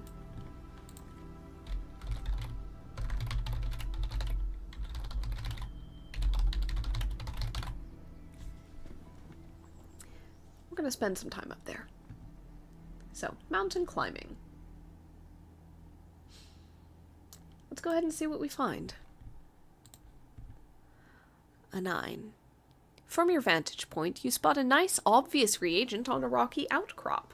Draw a card and treat it as a reagent of the same value.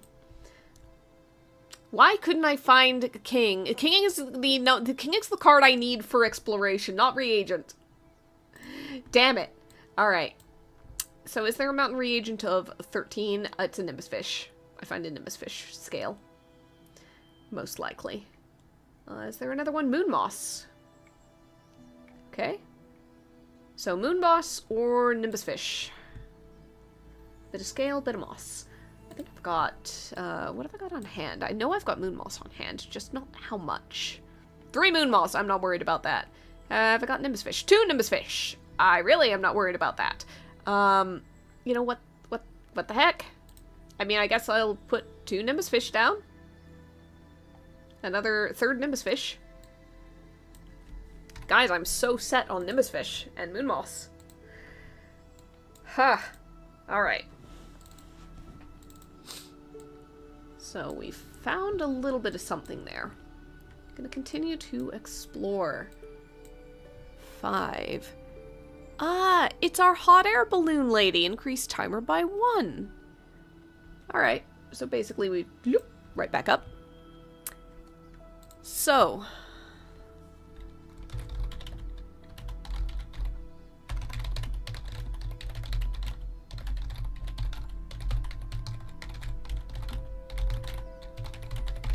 What is our hot air balloon lady named? Hold on, it's been a long time. I need to find that.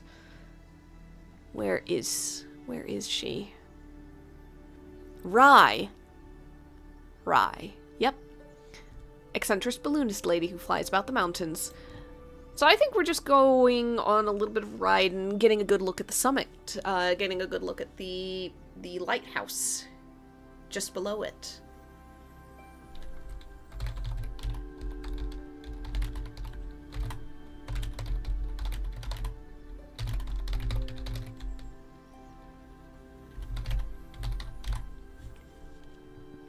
Alright, sets us down, and we continue to search the area.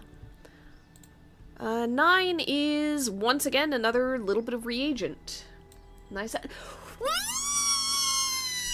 You're kidding me! You're kidding me! You're kidding me! Come on! I need to draw a king in order to get the event that gets me the moonstone. However, I need to draw it on the actual exploration pull, and not, here's a free reagent of a level that you already have. Guys! Okay, it taunted me with the Baron for a long time. Now it's taunting me with this. And I don't know what this is, but it's doing something.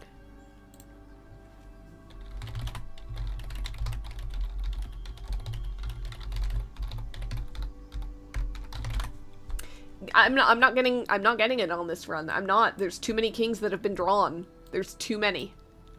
There's no way. A 4. You stop for a moment to rest by a Wayfarer's Stone. The rune-carved boulder provides much-needed warmth and comfort. You aren't the only one here today, though. A stranger from a far-off land stops to ask you something. What are they like? What do they want? And do they get it? Ah, stranger from a far-off land. They're likely here to seek something within the hollow. Perhaps they've heard rumors of a strange land accessible there. Somewhere that the streets shift and change direction. Inhabited by all sorts of unusual beings and frequented by practitioners of arcane magic, wizards, and sorcerers. They're a traveling merchant of curiosities, and they have a mind to explore and find this hidden market, see what can be bought, and see if it could be taken back home and sold there for any value.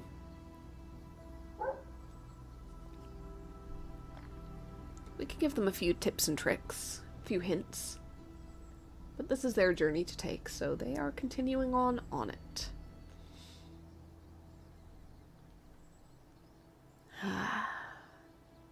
Okay.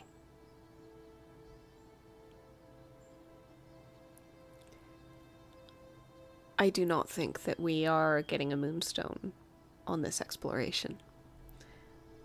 We can try one more. Just one more card. Queen, not quite enough. However, we have now run into another old friend. The Fomorian, the giant of the mountains that we have met before. Lao. Lao is here.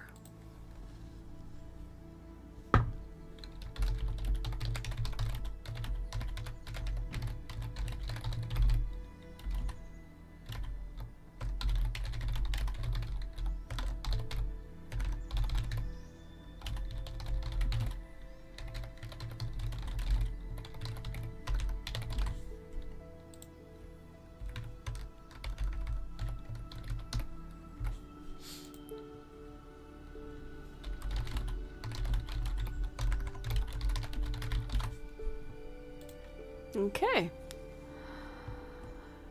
So, we'll just spend that last little bit of time just catching up with Lao, finding out a few things that might have changed around the mountains, probably not much, and discussing how things are going down in the valley.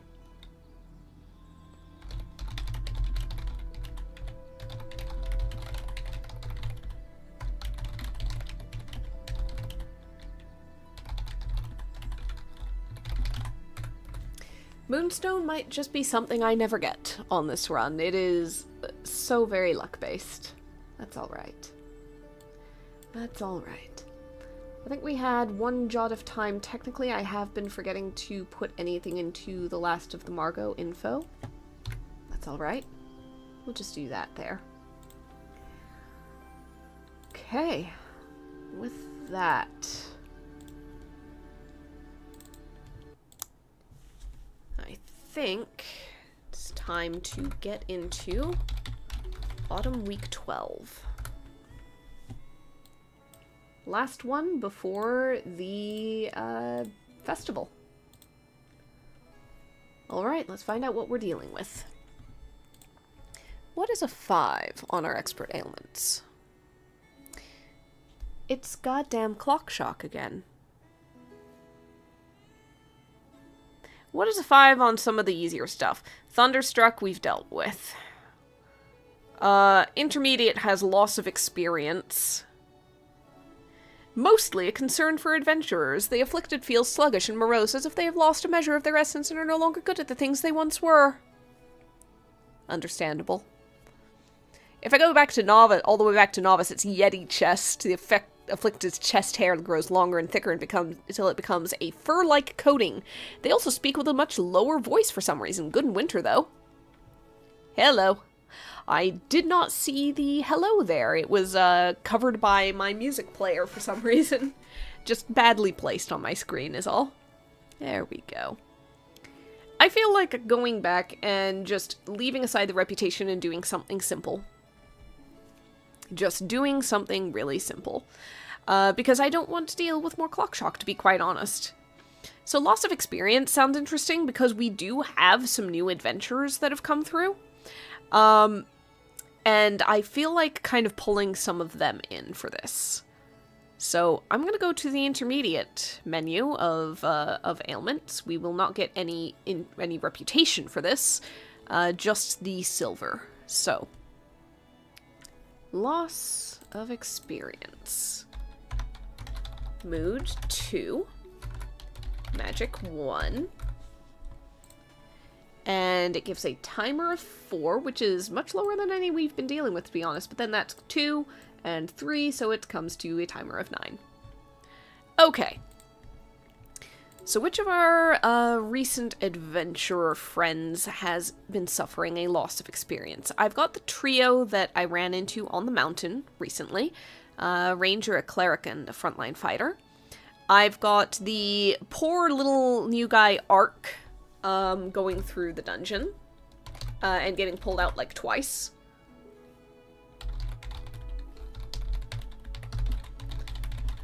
He is the new Nigel, basically. I think I'll leave Nigel alone. He suffered enough. There's also the previous trio of dungeoneers. who were Faye at the front line, Rados the Rogue, and Josephine the Druid. So I have quite a few options, to be honest. I think I'll roll a d6 for category. It'll either be old trio, new trio, or newbies. Let's see, 5, 6 is newbies. So that would be pretty much Ark, because I'm going to go ahead and leave Nigel alone for this one. Ark has not had much experience to go from. He keeps trying to delve into the dungeon solo, getting lost, getting scared, and then stumbling upon people to pull him back out. And nevertheless, that is technically some amount of experience, and how much would it suck to lose even that?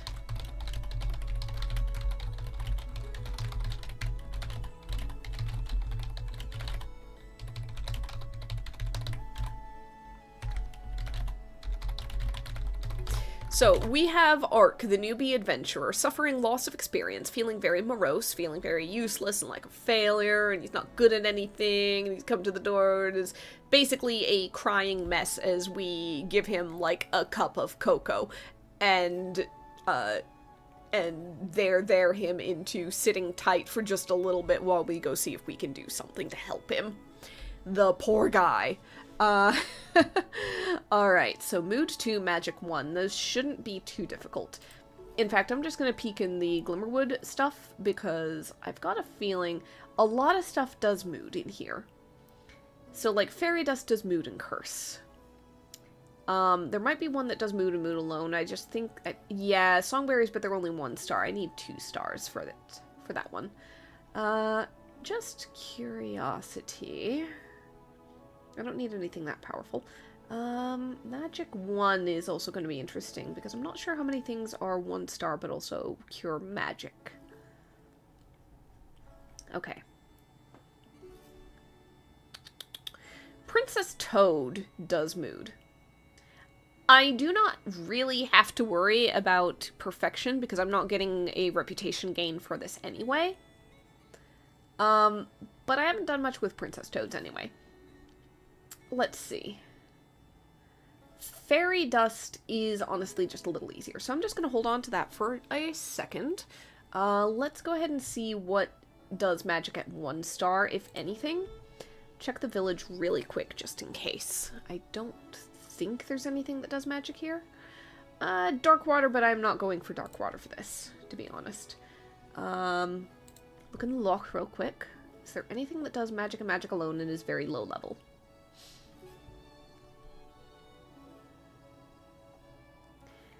I don't want to do Fossil Fish for this. It's very... 3 stars seems like overkill. And, I've had enough searching for those, to be quite honest. If I can get away with not doing so, that would be great. Cynic Ivy, again, it's overkill, but if magic can only be things that are high... Oh, there we go, Star Shard. 2 stars, does magic and curse. So frankly, we're getting some curse stuff in there too with both ingredients, but it doesn't really matter. Technically Glitter Snow.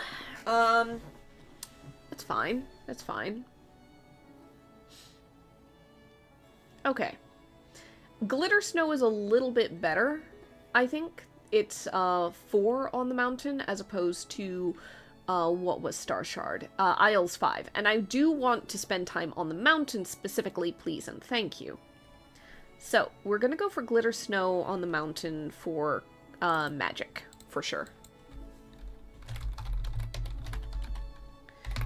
Technically it's Mountain 2 because magic reagents are -2 foraging, and that is a magic reagent. Now, the question is there anything on the mountain that does Mood? Because if I can just go to one place, that's always better. Always better.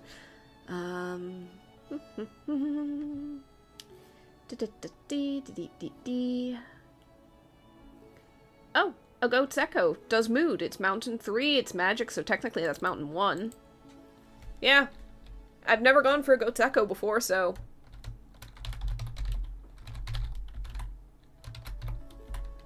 So, technically Mountain 1. Just for me. I love the flavor text on these things. A goat's echo. If you're lucky, the goat will already be in a spot with an echo. If not, well, good luck. The implications are great.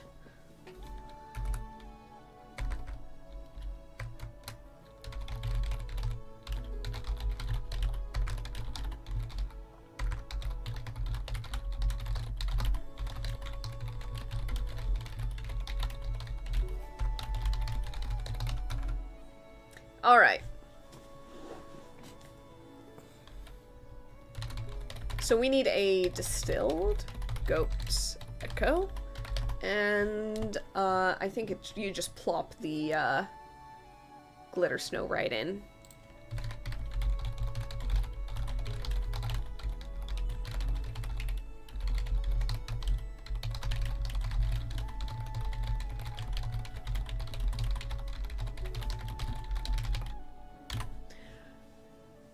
So,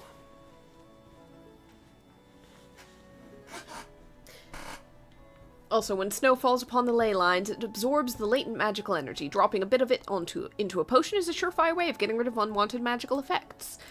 Alright, so mainly I'm going to the mountain also because I do want to get that moonstone. I want at least the chance of it. I want to feel like it's possible. So that's why we're going to do it this way. I am going to basically have everything we need in 2 turns, unless something goes very wrong.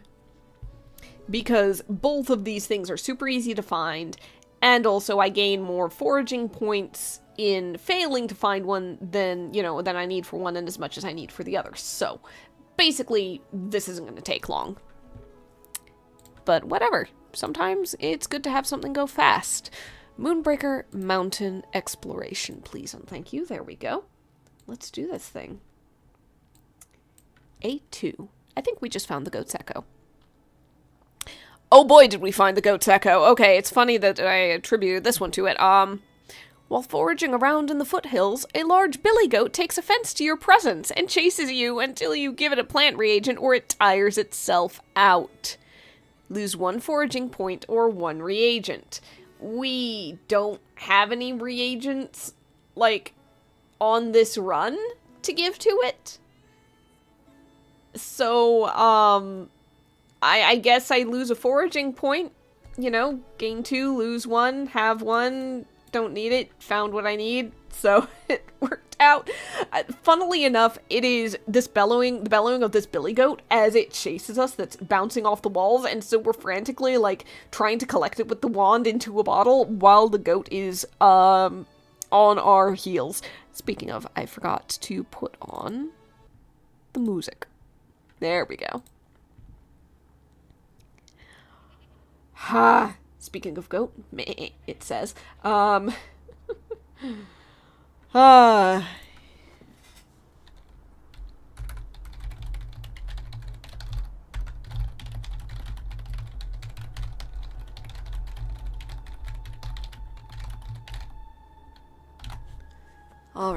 And now we're looking for glitter snow. Technically that's one there. And technically the queen is finding Lao again.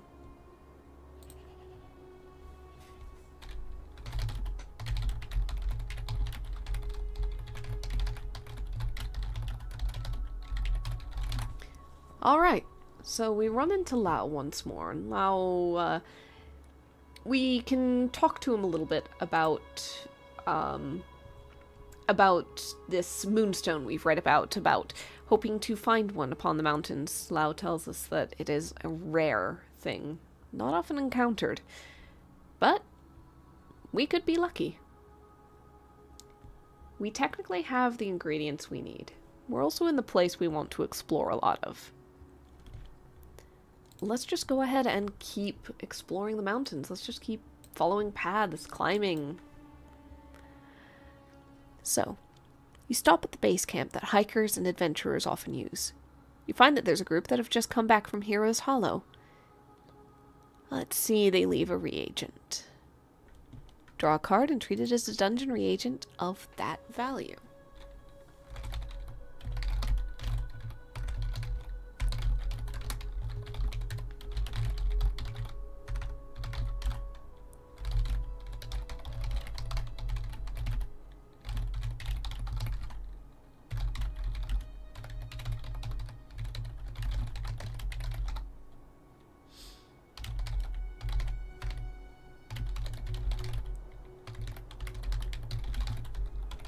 So, what reagent do we get from the hollow? I swear to God, if I draw a king.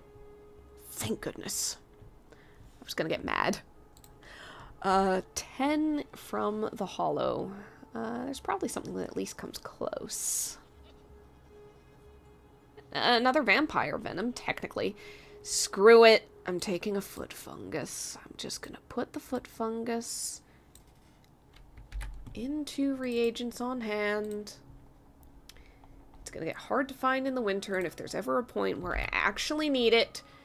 Also, by the way, foot fungus, found in the spaces between giant toes. This potent fungus might be disgusting to harvest and even worse to ingest, but it is a powerful curative. As a fun little bonus that you rarely see in the preparation thing, note, fungus can be boiled for burn, boils, and rash. Just be sure to do it outside. Lovely. Okay. So, continue from there. Hold on, technically that was 1 for the first ingredient, 2 for the second ingredient, 3 for the adventurers, which was just this. Okay. Okay. Continue to explore. Jack. Okay. So this would have been, yeah. Once we go here, we find the clearing where the stone golem used to be. It's been busy recently, building additions to the cottage. Right now, there's a segment of the cottage that it's building a additional spare room onto. At some point, Viola might be able to use that as a spare bedroom, storage, or even take on an apprentice. For now, though, it's almost done. It's largely covered by a tarp, but the roof has been up for a while. It just hasn't had the connecting door knocked through the wall yet, as a few finishing touches are needed. The golem will be done with it at the end of the season, however.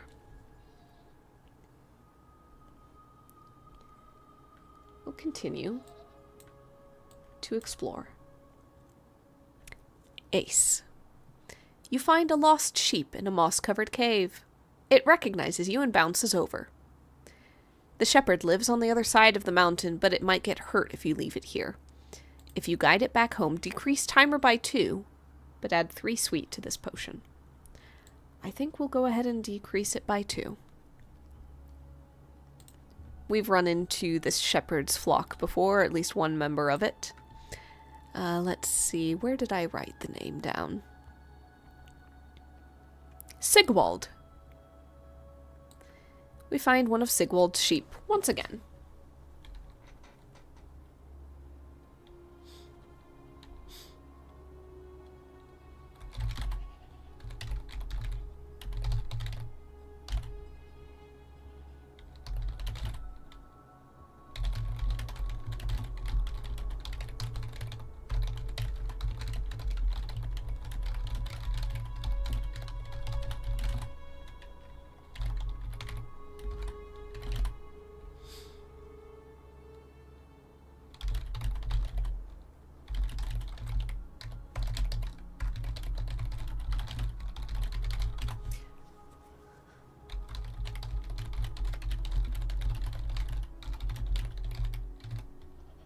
Okay. So we can add, I think it was 3 sweet, it said, yep, 3 sweet to this potion, which is going to be pretty intense because we also got the fox and 1 last draught of honey from the hive. With that, we're pretty much at the end of our ability to explore. So, no moonstone yet again. We'll head on home. Alright, just about in time to finish this out. So, distill the goat's echo, add in glitter snow, and then so much sweetness that, quite frankly, I think Ark is going to be bouncing off the walls just on a sugar high, to be honest.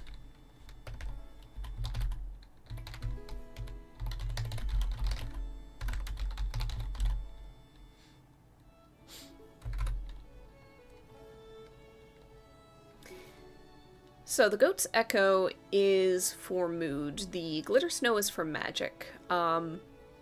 Basically, we are hyping him up.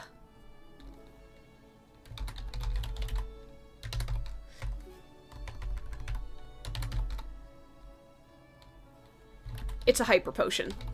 It's just a hyper potion. It really is, especially with the amount of sugar we're ladling into this.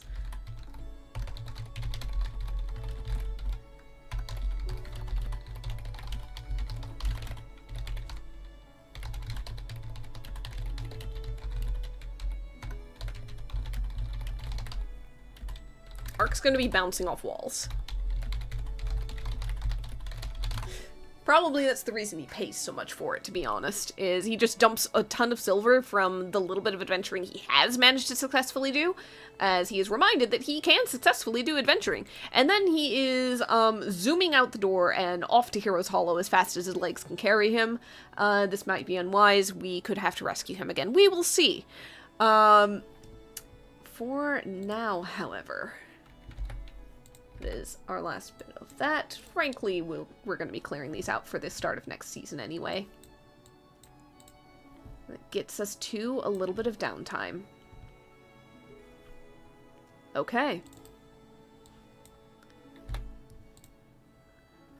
So we get no reputation gain for that, but we do get silver gain. Now, silver gain is based on your rank, not the rank of the ailment, if I remember correctly. So that is still like 60 base. And then we had 1, 2, 3, 4, 5 points of, does it cap at 4 or do you get all 5? I know that, I'm pretty sure poison, once you get 4, like, they are not going to pay for it. I double check that real quick. Yeah, it's your reputation that gets you more silver. Oh, it's 5 points of poison. The afflicted will not pay for it, and you have trouble. But otherwise, it does not cap on the points of sweet. So, God, 5 points of sweet, 4 silver per point. That's 20 bonus. That was an 80 silver potion. Dear God. All right, we're doing okay. 352. Didn't mean to hit enter, but, you know, habits. Okay. There we go. So, with that, technically we could go ahead and get one more linked location. We're getting pretty close to having a network going. We've got Moonbreaker Mountain, Hero's Hollow, Cloud Isles, Blastfire Bog. Let's go ahead and link Blastfire Bog to, let's say, the depths.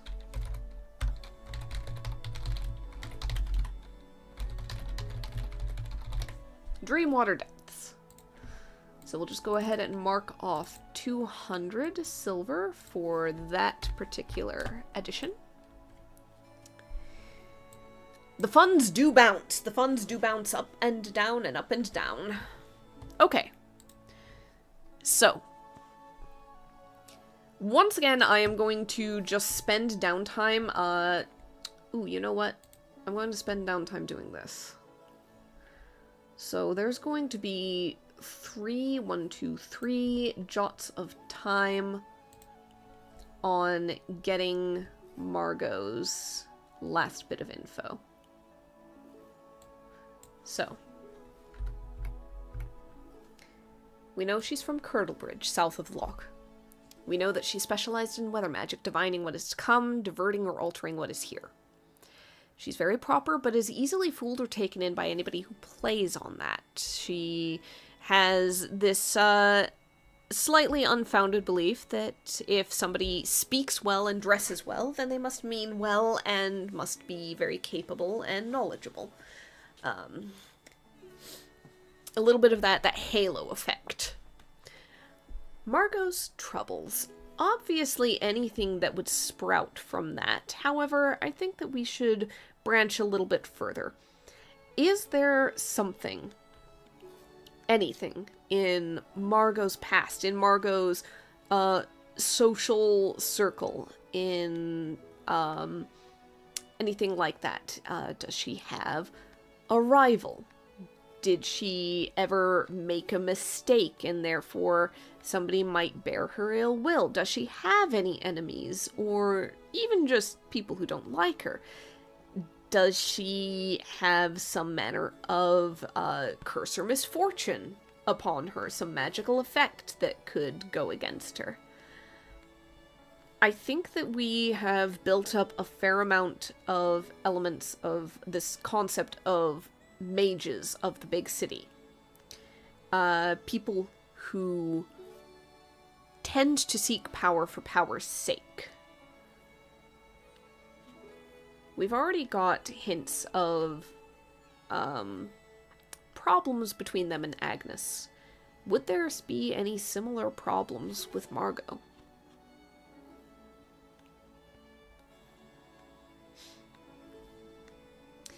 Margot would be inclined to think well of them, to be quite honest, because the mages of the big city would almost certainly dress well and act well and speak well.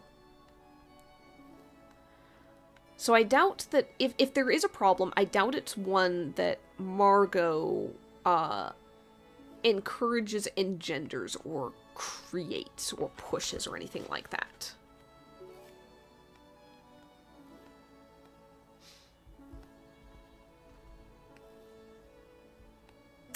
Let's see.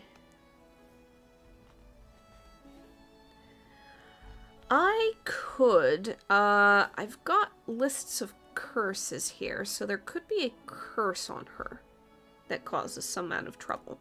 However, a lot of these are really just flavor things that might not make any particular difference or make any particular sense. For example, like, number 3 is the target of the curse, their ears constantly ring. It's not going to really make a difference here. So, I think that's probably not anything that makes sense.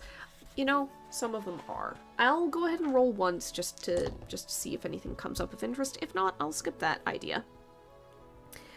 Yeah, it rolled a 24. The target cannot place both feet on the ground simultaneously.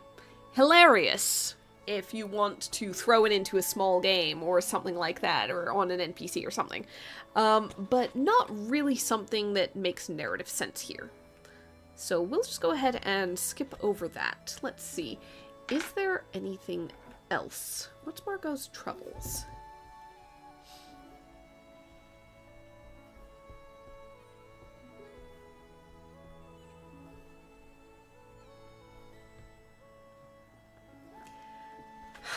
Was she taken in that case, by something, some deal? You know what? Hold on. I think I've got something. I think I've got the shape of something. So, I'd established on a previous, exploration discovery about, Agnes and stuff, that there had been a time when some mining interests, linked to the mages of the city, linked to the powerful and rich of the city, were basically messing things up in Moonbreaker Mountains. Might have been the source of our stone golem, to be quite honest. Agnes may have done a little sabotage because it was genuinely a problem for the local area. And so, basically things broke down, they cascaded in a way that was too expensive to fix, so the operation just moved away. They also probably got most of what they were after, to be fair. It is entirely possible that if there was something south of the lock that that some interest, some power wanted from the city, they might have approached the local witch, Margot, and gone, "Hey, can we do this?" And Margot would have taken one look at these dapper gentlemen in their top hats and frock coats and monocles and gone, "Oh, you seem up and up. Yes, of course." And made a mistake. So, Margot's troubles. She invited in some wealthy magical interests from the big city because they seemed good and proper sorts unlikely to cause problems. Smiley face. Unfortunately, problems they caused.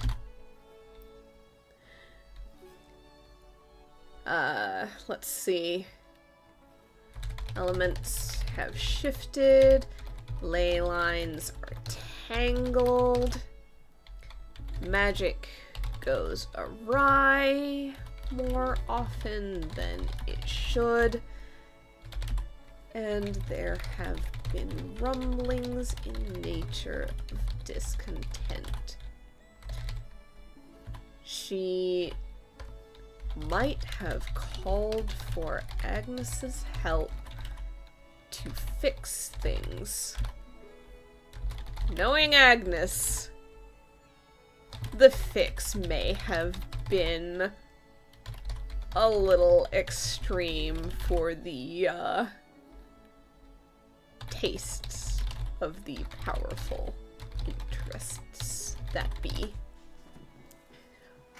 Alright, so basically there was the equivalent of a mining operation, but more for lowlands. Probably they're harvesting some magical reagents at a massive scale that they really shouldn't be. Agnes probably went down to help. Who knows what's happened since? There hasn't really been a lot of word from down south recently. Just that apparently the region might be on lockdown. So, I think that is a fair amount of information for what the hell is going on. Okay. We've got a little bit of time left in the downtime, but quite frankly, I do want to get to the festival, so I'm okay with kind of passing on that, especially since we used a good lot of it to get some Margot info. With that, it's time to put on the full village soundtrack with sound effects and everything, and go to the festival.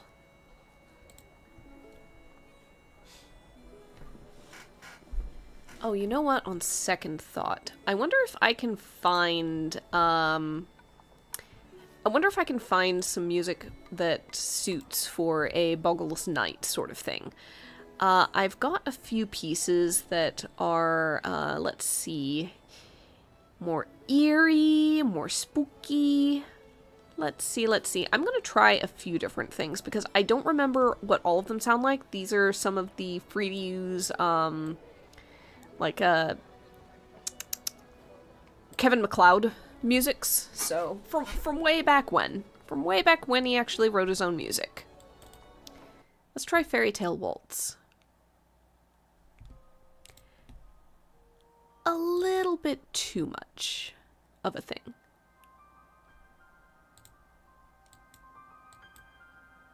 Dark Walk.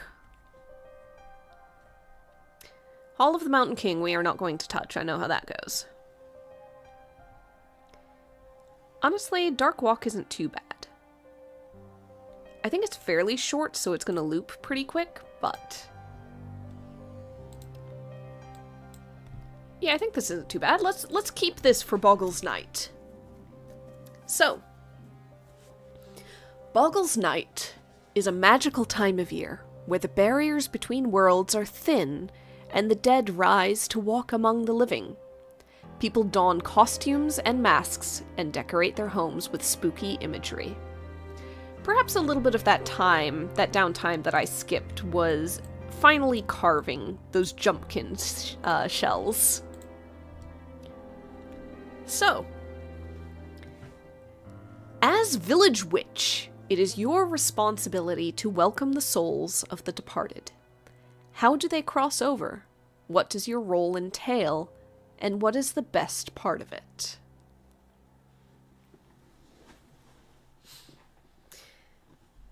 I think that part of it is basically the equivalent of going to a door and holding it open. They can open it themselves. The barriers are thin, they can just come through. However, it is considered polite for somebody on this side, for the village witch, to reach out and part the curtain. It's a gesture of welcome. It's a gesture of allowing and accepting that there is no danger, there is no ill will on either side. It is an offer of hospitality, which has to be respected, and therefore it is an important part of the entire ritual of the night.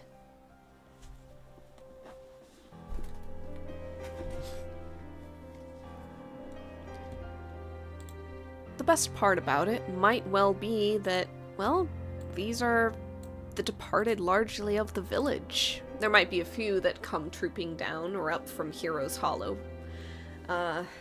Maybe some of those we kept waking up by accident. Just make a little yearly exception to their long sleep just to poke their heads out. Maybe not quite yearly, but they like to keep tabs on things.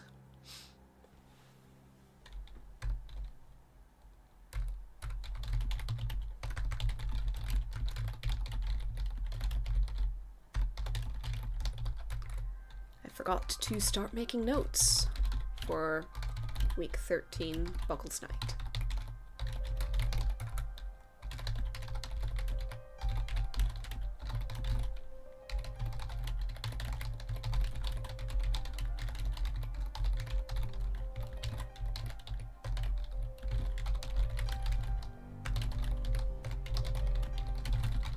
I'd say the best part, in a way, if you are going into like the emotions of it, would be seeing people greet those departed, either long or near departed. It's, in a weird way, an extensive family reunion. If there is a world where the dead can return one night out of the year, then death doesn't necessarily have the same meaning there that it would here, would it? It's more of a long going away. There's still sadness, but you'll see them next year. You'll see them at Bogle's Night. You'll at least have that little bit of time to visit, to sit, to chat. It's a very different thing. Still loss, but not as deep. While most of the dead are able to spend the holiday with their families, some of the older ones don't have any living descendants and look quite lonely. Do you talk to them? If so, how old are they? What do they tell you about their time? There might be one or two from some of the first generations of those that left the flooded kingdom of wood that became the Blastfire Bog. Over time, ghosts can fade, eventually. Or at the very least, they stop showing interest in coming back. Perhaps they can choose to stay on the other side if they have no living descendants, if they have no further interest in this world and those on it. Then why would they come? Maybe curiosity, but otherwise, it's quite a thing to do year after year after year into whatever comes close to eternity. There may be a few that don't stick around anymore.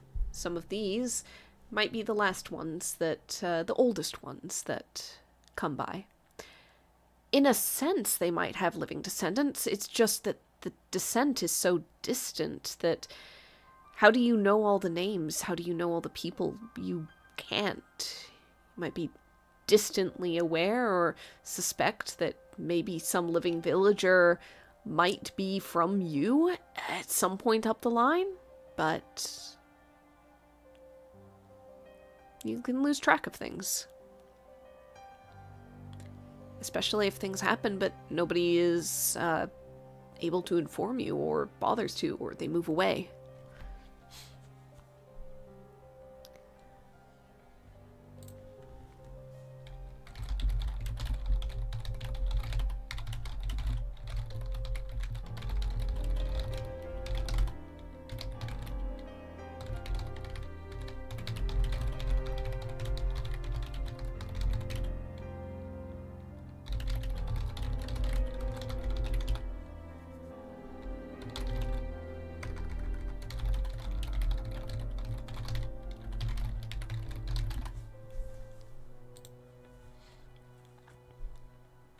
see.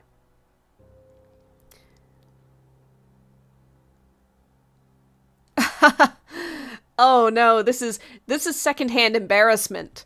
Guys, this bullet point is secondhand embarrassment. A speech is given about all the good you've done and how thankful the villagers are for your work and friendship. It makes sense that at this point in the gameplay, yeah, you're expert. You've been around a while. You've done a lot. This has been like 3 full seasons of fixing people's problems week after week. But still, at the end, you are invited up on the stage where you're presented with 100 silver and kind words from those you have helped this year, which is very nice. But also, oh god, let me die! Let me just crawl under a rock, please. I can only assume that Viola is handling it with more grace than I ever would, because, I would be squirming in my skin. Please let me go. Please let me go. So... we're just going to brush past that, I'm gonna be honest. It's very nice. It's a lovely sentiment. Thank you. That's enough of that. So, I skipped over one earlier because it was in between a couple of the ghost ones, and I wanted to link those together.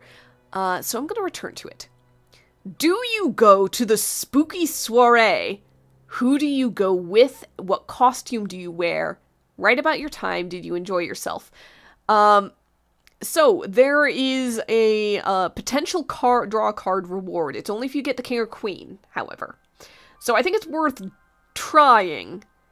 Here's the thing. You go to the spooky soiree. Who do you go with? Do we have to go with somebody?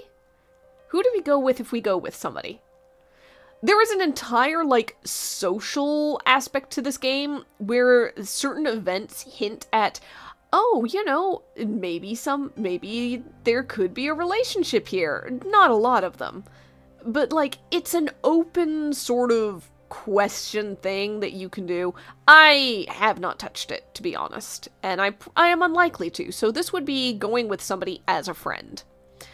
Who's going to the spooky soiree with the witch? Is the witch going alone? Is Viola going on her own, is the question. Let's see. It could go either way.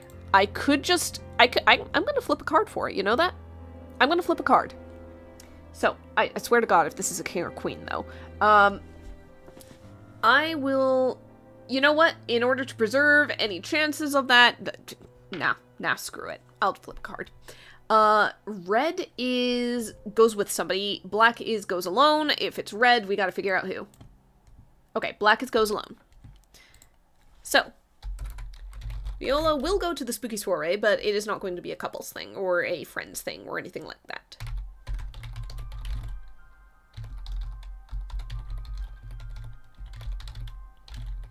But what costume does she wear? Because she can't dress as the witch. Alright? There are some village children that are in witch costumes. There are some village children that are like, flatteringly dressed as her.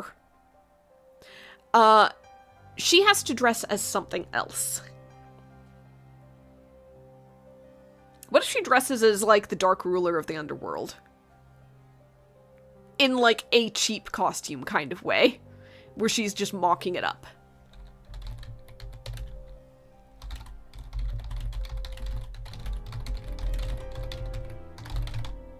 She's seen him a few times. She knows what the robes and the armor look like, broadly.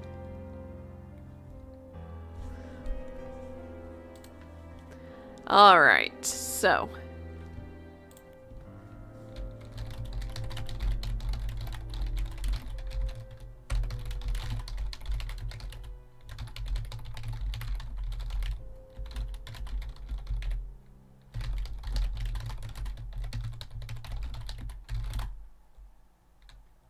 Alright, so the question now is drawing a card.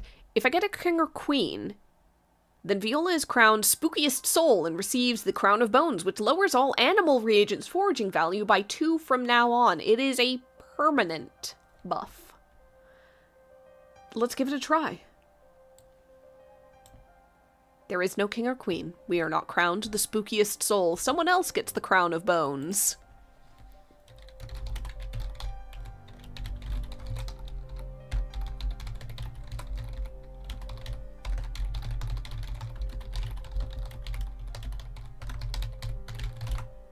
Alright. That's fine.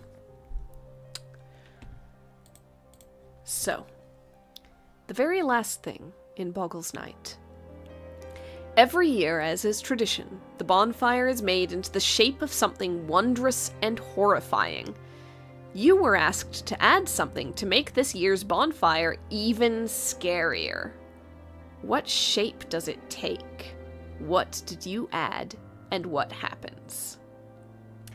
So given that the dead are among us, it seems in poor taste to suggest in any way that the shape is something dead or undead, to be quite honest with you. So, horrifying, wondrous and horrifying, wondrous and horrifying. I feel like there's a lot of, like, mistakes you can make. Again, in a world where, like, I am literally helping and curing monsters from the Strange in Heroes Hollow. I've been, like, hanging out with them. So it's like, okay, does it take the shape of a demon? What does that say? You know, it's that kind of thing. So what is something wondrous and horrifying that makes sense with this world building? Spiders. Nobody likes spiders. The spiders are bad no matter what. Nobody likes spiders. The arachnophobes in this audience would be... they'd hate this. They'd hate this so much. Yeah. It's gonna take the shape of, like, giant, skittery, crawly, horrible things.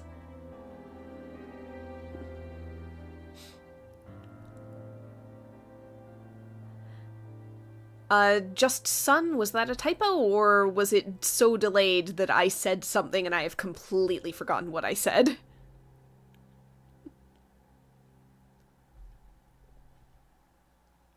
Because I'm gonna be honest, that is definitely a possibility. If I said something and that was in relation to that and it's only popping up now and my brain has moved on, I have no memory. I have no memory of anything I said.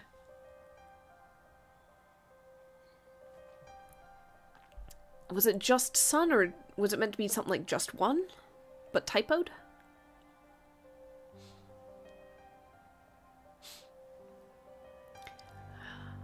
Oh, okay. Should have the shape of Basbata as the lock monster. To be fair, Basbata is known as a guardian, albeit a powerful one that sinks ships. I can see it, though. I could see it. Okay. Wondrous and horrifying. Okay, so, like, if the bonfire roars up into the serpentine shape of Basbata, what do we add? I think perhaps we added, Ooh, I know what we added! I know what we added! Let's make this even more Halloween. As the fire roars up into the serpentine shape of Basbata, reaching into the sky and roaring, overhead, Viola has created an illusion of, kind of bent the bonfire smoke into the illusion of the underside of waves. And riding on those waves, there are some small wooden vessels made into the shapes of ships. Just the bottom portion, not in high detail from the top, because the bottom is the most that we see. As Basbata in the fire rears up, and the smoke grows choppy and tosses, Basbata arcs, dives down, and in a flick of its tail, tears some of the ships in half. And coming raining down are small, wax paper wrapped candies and sweets beyond and around the area of the bonfire, causing children to shriek and scramble as we've made a show of almost a piñata and enhanced the dance-like performance of the fire by giving a treat to everybody who can catch some afterwards. Thank you, that was a fun suggestion that gave me that idea.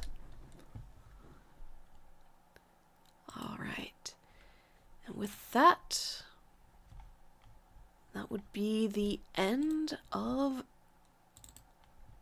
the festival. The capstone being the bonfire performance. There is no downtime for it.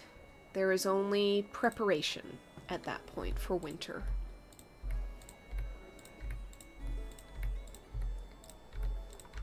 So as the seasons turn, let us see what we have gained. Number 1, the golem has completed his task. His building project for autumn is done. I set him to the upgrade of, I believe, the spare room. Go ahead and double check that. Yep, spare room. We now have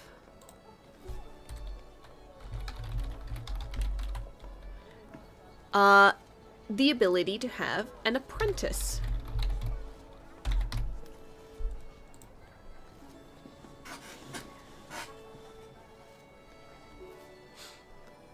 So, let's go ahead and generate an apprentice.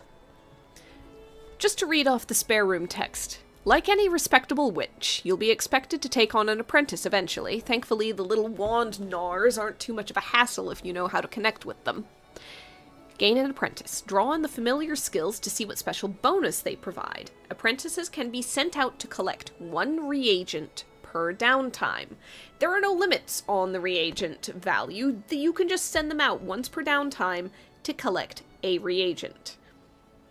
So, let's see what sort of apprentice we end up with.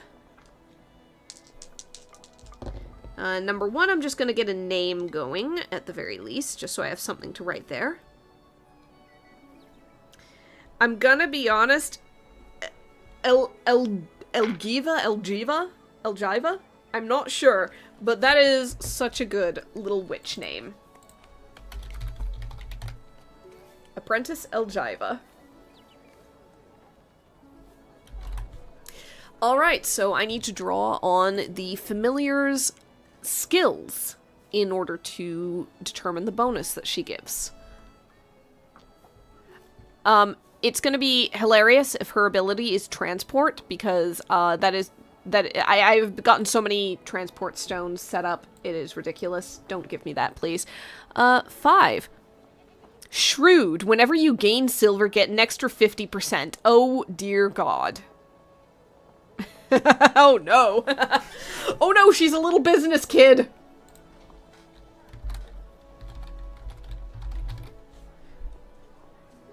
Okay. I'm gonna space this so that it's right here. So, this is whenever you gain silver, gain an extra 50%. If somebody gives 10 silver as a little bonus thing during exploration, it becomes 15 silver. If I gain silver at the end of making a potion, I get an extra half again of the amount. This is ridiculous, especially with the treatment room and all the bonuses and the sweet stuff. Oh my god. Okay. Okay. Oh no.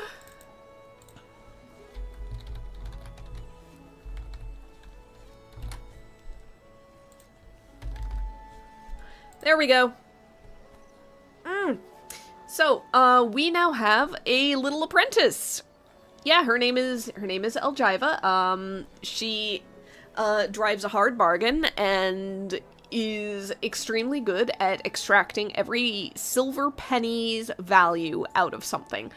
I'm not sure that Viola knows quite what she's gotten herself into on this. Wow.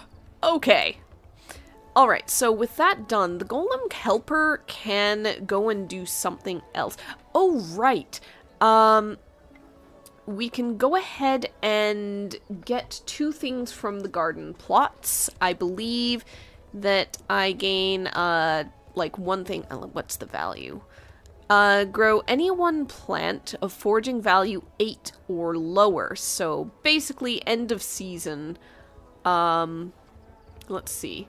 Garden plots, hives, and paddocks for duration of season. At end of season, double the number of reagents you receive from those sources. Yeah, it's just garden plots. So I get 4 plants instead of 2. I'm going to maybe worry about that later. For right now, I should probably set... oh, sorry, no. I get 2. I was looking at 10 for the golem. I need to set the golem to do something. Yeah, frankly, I'm getting to the end of playing this in general, so the end of winter is the end of the game in general, which means that the golem's tasks, which basically complete at the end of a season, won't really help me unless I go forward with it. So right now, I'm just going to put them on tend, and I'm just going to leave that be. Let's see. Anything else for end of season stuff? I think that is largely it. So yeah. Yeah, I just have to figure out what I get from the garden plots, and basically put them on hand. Ha! So that'll be in between. That'll be in between time. Alright, with that, recall everything. Shuffle it up. Next time, we'll be getting into the start of winter. We are, every time we get a joker in a draw, which we didn't all this time, which is funny, we're in the finale of finding out what happened to Agnes. So I'm gonna start drawing all those cards. Otherwise, we're still largely drawing in the expert ailments list, again, unless I get something that I've gotten so many times before I want something new. Otherwise, yeah, the game will simply continue as is. We'll see if we can get some more little elements of upgrades and things like that. And I think that's pretty much it. So, thanks for hanging out, and I will catch you next time. Have a good one. Bye.